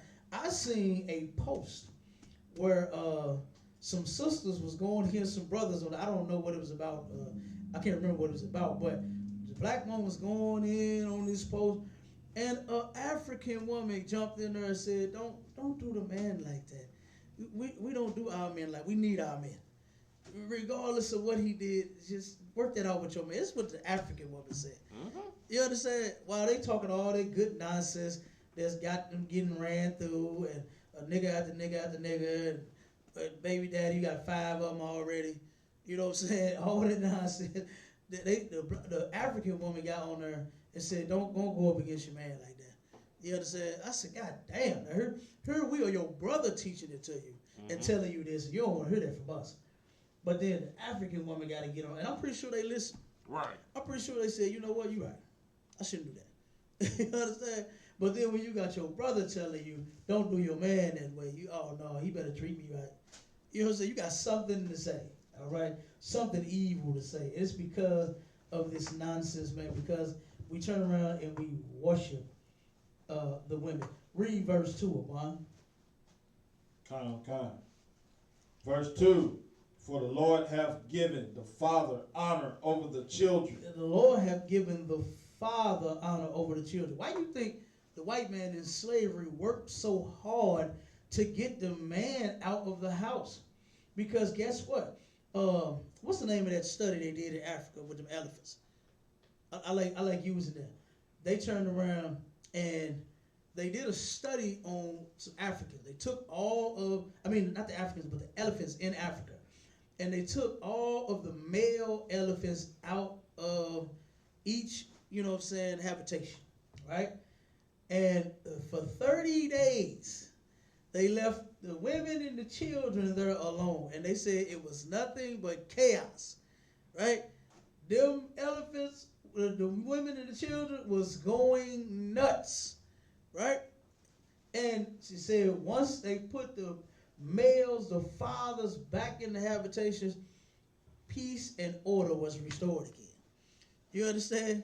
Order was restored. Even the animals know that you need your father and your mother.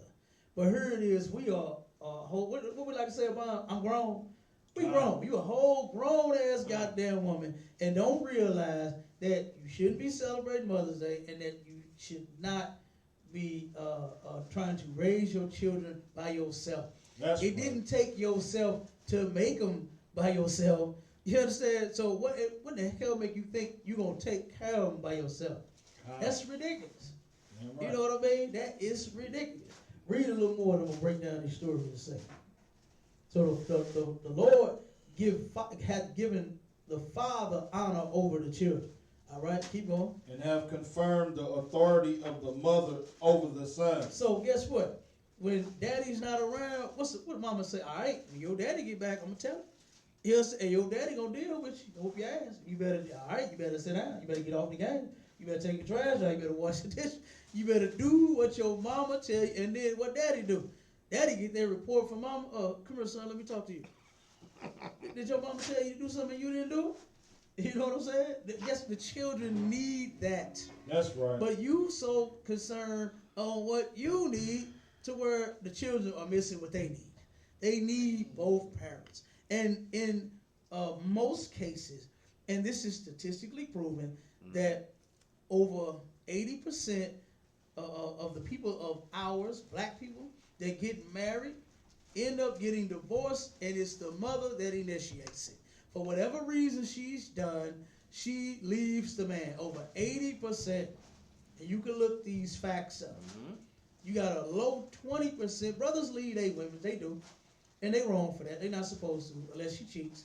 You understand? But women, once they not happy, oh my God, that's the first one that if I'm not happy, oh my God, that just sounds disgusting. You want to say, I know your man ain't happy. I know he's not happy. You know what I'm saying? But that the only somebody's happiness that gets considered in a black, Hispanic, and Native Indian home is the goddamn black woman. Right. You understand? And we force that shit down on our kids to where we only worried about our mothers. We ain't even worried about our fathers. The father got ran out the house a long time ago. He got put out. He got all kinds of mess. My rib told me today the neighbors was arguing. You understand? And I told her, I said, probably because of her cheating. Boy, you always think women always cheat. And she said, but what he said was, you been gone all week. Got me watching the kids. You dressing like a hoe. You messing around. You doing it. I see exactly. The brother's complaint was that she was cheating on him. And most of our sisters are doing that. And it's sad because that's not what you're supposed to be doing. You understand? Who you are. You are a mother. You wanted a gift for Mother's Day. I'm sure that man would have got put out had he not brought you a gift home. You understand me, Obama? I'm sure she was going to put him out if he did not have her a gift. And then here it is, Mother's Day, you been gone all week. The hell you been? You understand? And now you got this brother ready to comb your damn head. You know? So, like I said, man, a lot of sisters, that's like the first thing. Whenever a woman is lying, whenever she disappears, you can almost bet that is another man up in that. But you want to you got kids, and you want to celebrate Mother's Day. And if you celebrated your mother, you evil too. You understand? If you celebrated your mother, and if you celebrated it, you're evil. Read, Abon, keep reading. Whoso honoreth his father maketh an atonement for his sins. Okay, so guess what? You can make that thing right with your father, man. If you honor him. You understand? You turn around and you disobey your daddy, it's okay. You honor your father, you can make an atonement. You can fix what wrong you've done. You understand? You can fix that thing. Keep going. And he that honoreth his mother is as one that layeth up treasure. Okay, so you know how it is when, you know what I'm saying, you honoring your mother. What is you, mama's baby? That's mama baby. You know what I'm saying? Boy, you make mama so proud. You understand? It's like one that lay up treasure, man. And here it is, the Lord says that the child needs the father and the mother. You understand? The scripture's breaking down the father and then breaking down the mother. But in the black community, all you hear is my mama, and my daddy. She's not your daddy. Right. You understand? She left your daddy. That's what she did. And now you got a stepdaddy. And then 9 times out of 10, stepdaddy is abusing the goddamn children. You understand? In some type of way. Keep reading, the bar. Con. Mm-hmm. Verse 5. Verse 4. And he that That's honoreth, fine. You right. con. Verse 5. Whoso honoreth his father shall have joy of his own children. So you understand that you gonna have, if you honor, guess what? You gonna teach your children how to honor you. Right. You understand? It's a never-ending cycle. You understand? My mama used to say, boy, that's okay. You gonna find out one day when your ass have kids. Mm-hmm. You gonna understand what I'm saying. Right. You gonna understand why I was beating your ass. No, mama, you was abusing me. You was whooping me with extension cords. That ain't, I don't understand that. Bro, Beating me with 2x4s. You understand? Right. I don't understand that. You understand? Right. But if you turn around and honor your father, you're going to have joy of your own children. You understand? You're going to turn around and raise your kids the same way, and they're going to bring you that same joy that you brought your father. All right? Keep reading. And when he maketh his prayer, he shall be heard. Okay, so you get that. Keep going. He that honoreth his father shall have a long life. You're going to have a long life if you honor your father, man. You understand? Simple as that. And honoring your father means when he get old, man, don't turn around and, not take care of him. It's your turn to take. When you was, just think about when you was in your diapers, now they in their diapers. right. And now it's time for you to take care of them. Okay? Go ahead, Yvonne, keep reading. And he that is obedient unto the Lord shall be a comfort to his It's mother. gonna be a comfort to your mother. Boy, I was a whole bunch of discomfort to my mom. Especially when I used to call her from jail, locked up. She was like, God damn it, boy, what the hell you done did now? You understand? Right, that's all right. I ain't got no money. Stay your ass in there. You know what I'm saying? That's how my mama was. You know what I'm saying? But you turn around, you honor your mother, man, you gonna bring her comfort. All right? Keep going. He that feareth the Lord will honor his father, Mm-hmm. and will do service unto his parents as to his master. So, like I said, you're going to do service to them, man. When they get older and need you to get their grass cut, come take the trash out for them. You know what I'm saying? Come help get them out the bed. Well, you're going to take care of them. It's going to be that time. You understand? And then it's like doing service to the master, like people that you work for. You're going to work for your parents. You understand? Right. Go ahead, Abon. Honor thy father and mother both in word and deed. So you get that. Honoring your father and mother. They ain't leaving out the father. You understand? God said your children need them both. Are you talking about all you need is your kids? God said your kids need the father and the mother. All right? And God is against Father's Day and Mother's Day. Let's be clear about that. That's right. Keep going. that a blessing may come upon thee from them. So guess what? You want your parents, that's what that old school car daddy got in the garage, you want him to say, son, here go the keys, man, take that thing. They might turn around and be saving some money. You need something, son, I got you. Here, I'm saving this, holding it for you. For all you done did for daddy and mama, take this, son. You want them to bless you. I ain't just saying do it for no money. You get the point, though. Right. But you take care of your parents, they're going to take care, they're going to look out for you. Keep reading. For the blessing of the Father established the houses of children. The blessing of the Father establishes the houses of children. This is real important, man. Because God said your children need their father. All right? And here you are being praised and worshiped and getting flowered. Do you know how many stores sold out of everything for Mother's Day? In the quarantine. Okay? In the quarantine, Walmart was packed. They shut the money center down. They shut the money center. They couldn't even send mama no money. They were sending too much money. They shut the money center down. Okay? They bought all of the cards off shelves for Mother's Day. All of the balloons out of Dollar Tree for Mother's Day. Ain't no more balloons in Dollar Tree. No more balloons in no Dollar Tree. Okay? All of the candy that they could think of. Oh my God. Whatever they bought their mama, they turned around and bought it, and it's gone. God said that your children need a father, and the blessings of the Father will establish the house. Okay? That man is there to bring order. All right? Right. And that house will be established. Your children need to see a masculine man. That's right. You know, and that's all it is up in the UPK. Every nigga in here hard. I'm sorry. You understand? But guess what? They love their children, and they are establishing their houses. Damn right. Okay? But, Ricky Reed. But the curse of the mother rooteth out foundations. The curse of the mother rooteth out foundations. While you thinking that your children is going to be such upstanding citizens, you, mother, are going to snatch it right out of it. It's like what you do with a when you cut down a tree to a stump, and then they uproot, the roots still be growing.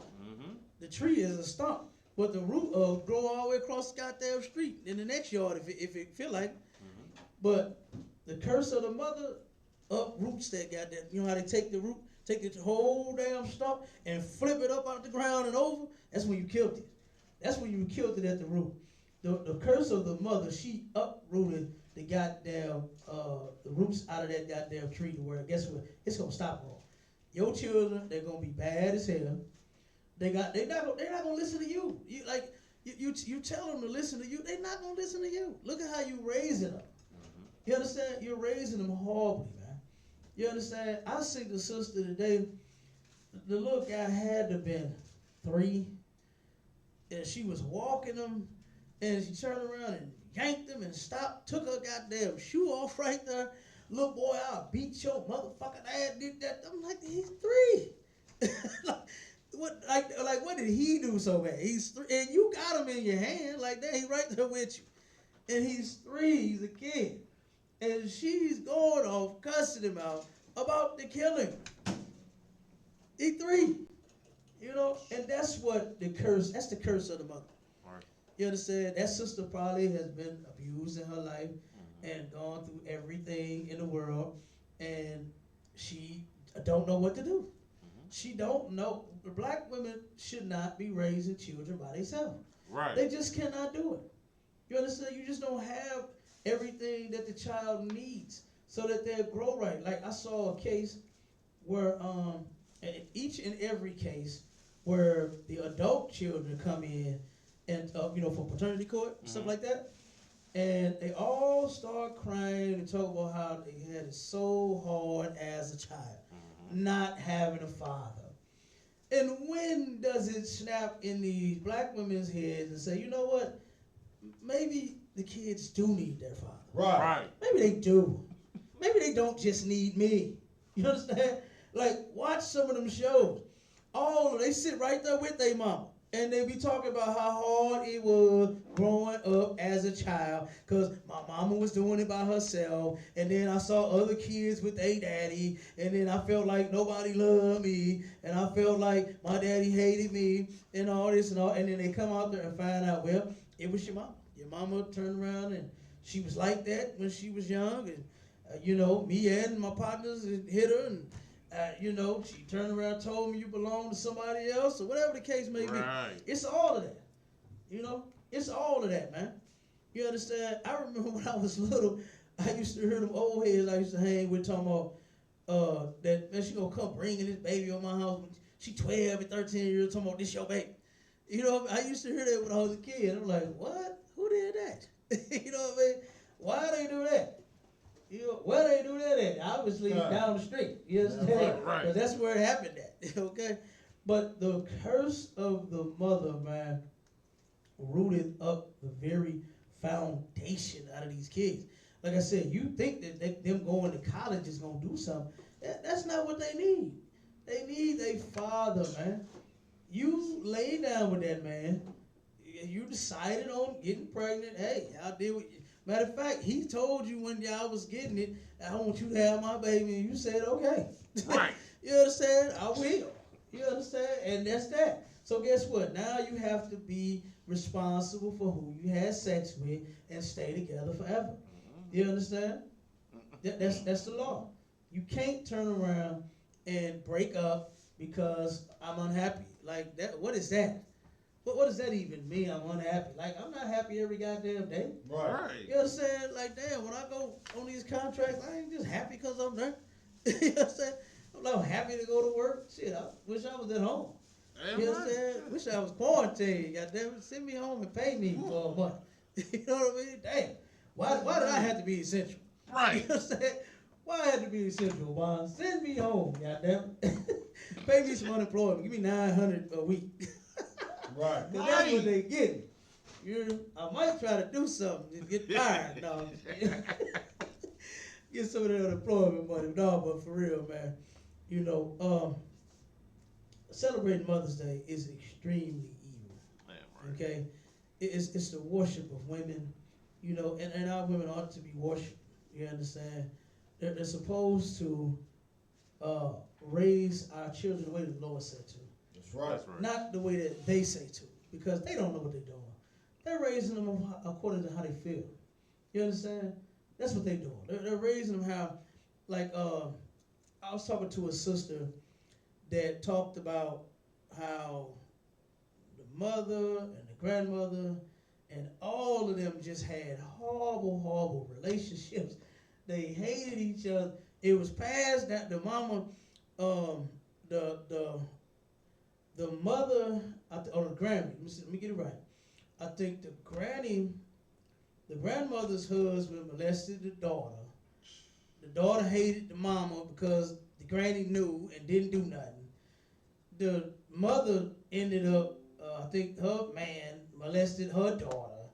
The mother knew and didn't do nothing about it. And this time the mother actually blamed the daughter. She said that the mother blamed her for it. Got mad at her because her man forced himself on her as a child. Mm-hmm. You understand? And then it was another sister that's the same boat. The mother, the grandmother, her, they all hate each other. You understand? The mother was on crack. The mother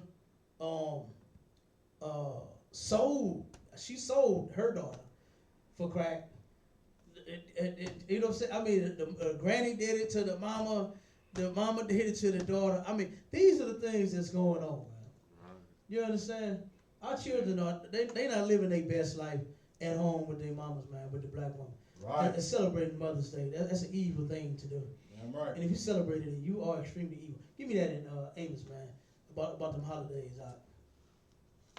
Let's get that. We get 1-2 more scriptures, and then we get up out of here.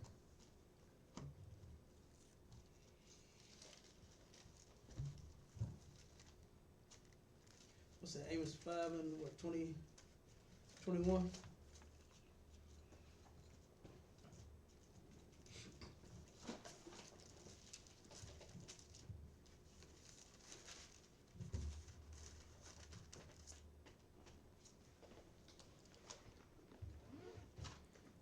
got?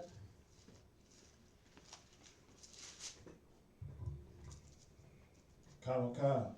Amos chapter 5 verse 21. Mm-hmm. I despise your feast days, Mm-hmm. and I will not smell in your solemn assemblies. What is a feast day?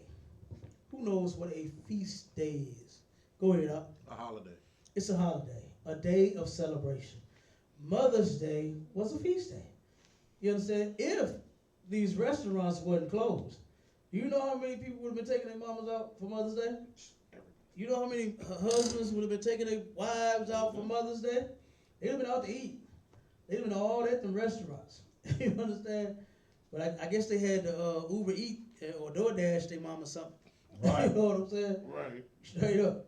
You know, so it is what it is, but they went all out for Mother's Day. All right? And that's an evil thing. The Lord said he hates and he despises your feast day. These holidays that you're celebrating, God is against them, man. You understand? He's against Mother's Day. He hates it. That's right. Because you're worshiping your mother. You understand? And your mother is the reason that you've been living in hell. You understand? Being damn molested by every boyfriend that she had. Okay?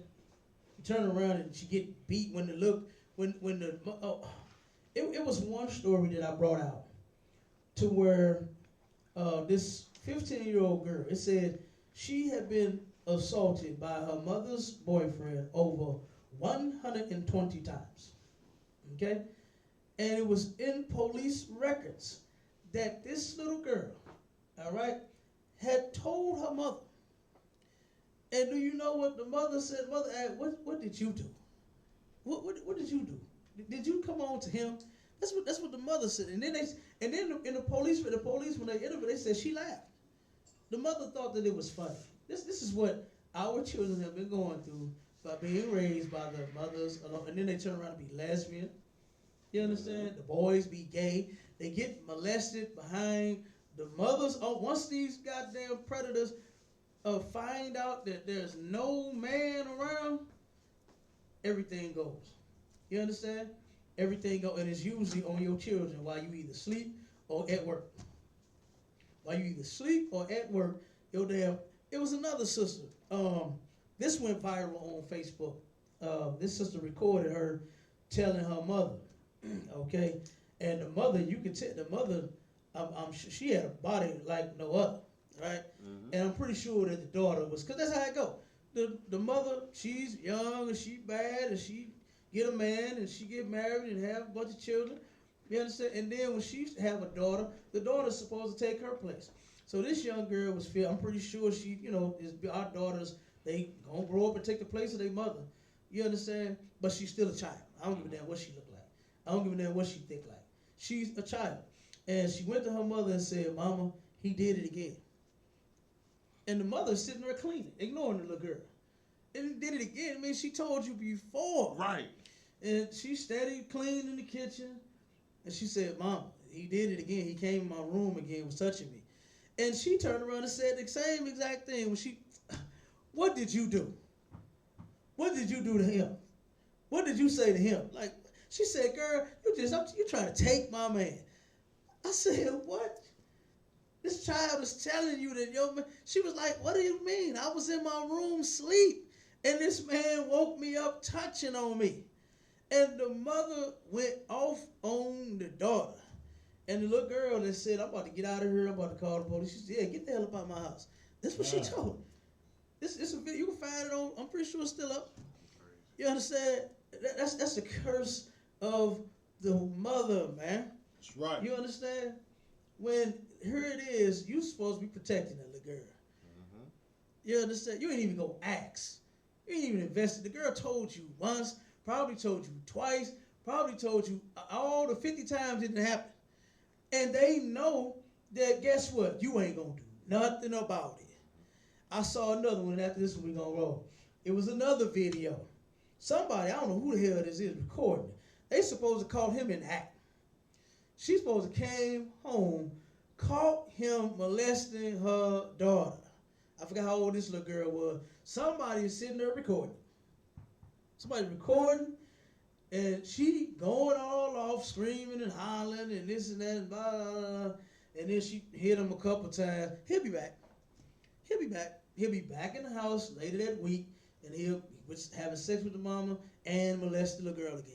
Because I'm sure she didn't call police. Right. I'm sure she didn't do anything about it. She said, you caught him. You came home and caught this dude. That's what she said. She caught like with your own eyes, and I can't see how you didn't just see blood all over this man. Like your child being molested by your man. Mm-hmm. You understand? And I said one more, but there's one more. It was another one where another sister, she was staying with her father, and her goddamn father molested her, man. It was so sad and disgusting to hear her say, "My butt hurt, man. Oh my God, that hurt my heart, man." To hear that, you know, and here he is sitting there looking. She went live and recorded him. You understand? This the daughter. She like, "No, I'm finna go. I don't want to stay here no more." You understand? The man came, you know, forced himself on his daughter while she was sleeping. You understand? The little girl said that, man. I said, "Damn," you know. And this is what's going on. But you celebrate Mother's Day. You celebrate Mother's Day and our children being molested. Right. You understand? Like, it's an evil thing. All right. What we need to do is we need to learn how to serve the Lord. That's all right. The Lord said, God said in the Bible, he said that I am a jealous God, man. Can't have no other gods over him, even your mama. That's right. You understand? Tupac said it in a song. It trips me out to this day that you hear that. He said, even though you were a crack fiend, mama, you always was a black queen, mama. What dope fiend do you know is a queen? You know what I'm saying? I'm still trying to figure that one out. Pac got me. He better be glad he dead, because I would question him on that. Brother, how was your mama goddamn queen when you was out there in gangs and you was terrorizing the goddamn neighborhood out in Cali? He from Cali, right? When he grew up in California? I forgot where he grew up at as a kid. Huh? He's an art student from Maryland. Maryland? Okay, I remember. But he was terrorizing the neighborhood. He was on a gang. He called some hits down on somebody. A little girl got hurt out in Cali because of him and all that. Why this crack fiend you talking about? You know what I'm saying? Was a black queen. Look how you came up. You know. So like I said, man, that still got me mind boggled as to how he even thought that this. And then when I was coming up in school, oh my God, don't talk about the crackhead kids, mama. They will kill you. Right. They will kill you for talking about they mama. That's right. But the whole time they hate her because they getting sold for crack. They getting, man, them kids came to school under some of the worst conditions. They clothes, they was dirty. Their mothers was still in the bed asleep. They got themselves dressed. You can tell. You understand? Oh my God. They never ate. The crackhead kid, they never ate. They was always at our house eating. Right. You understand? I guess they said, "Hell, we know you fam. You know you got some food. Can we come over your house? And, come on, man. Come on over and eat." You know what I'm saying? We cool. But yeah, man. The celebration of holiday. What you want to do is you want to get in an Israelite school of universal and practical knowledge, man, and serve the Lord for real, for real. That's right. You understand? Not the way these pastors have told you how to serve God by singing and dancing. That's not how you serve the Lord. All right? How you serve the Lord is you get into the one body and you keep these laws, statutes, and commandments, man. And you obey the priests, the prophets that's over you. You understand? That's how you do that. All right? And no more Mother's Day, whether it's in or out of quarantine. All right? And with that, shalom, Israel.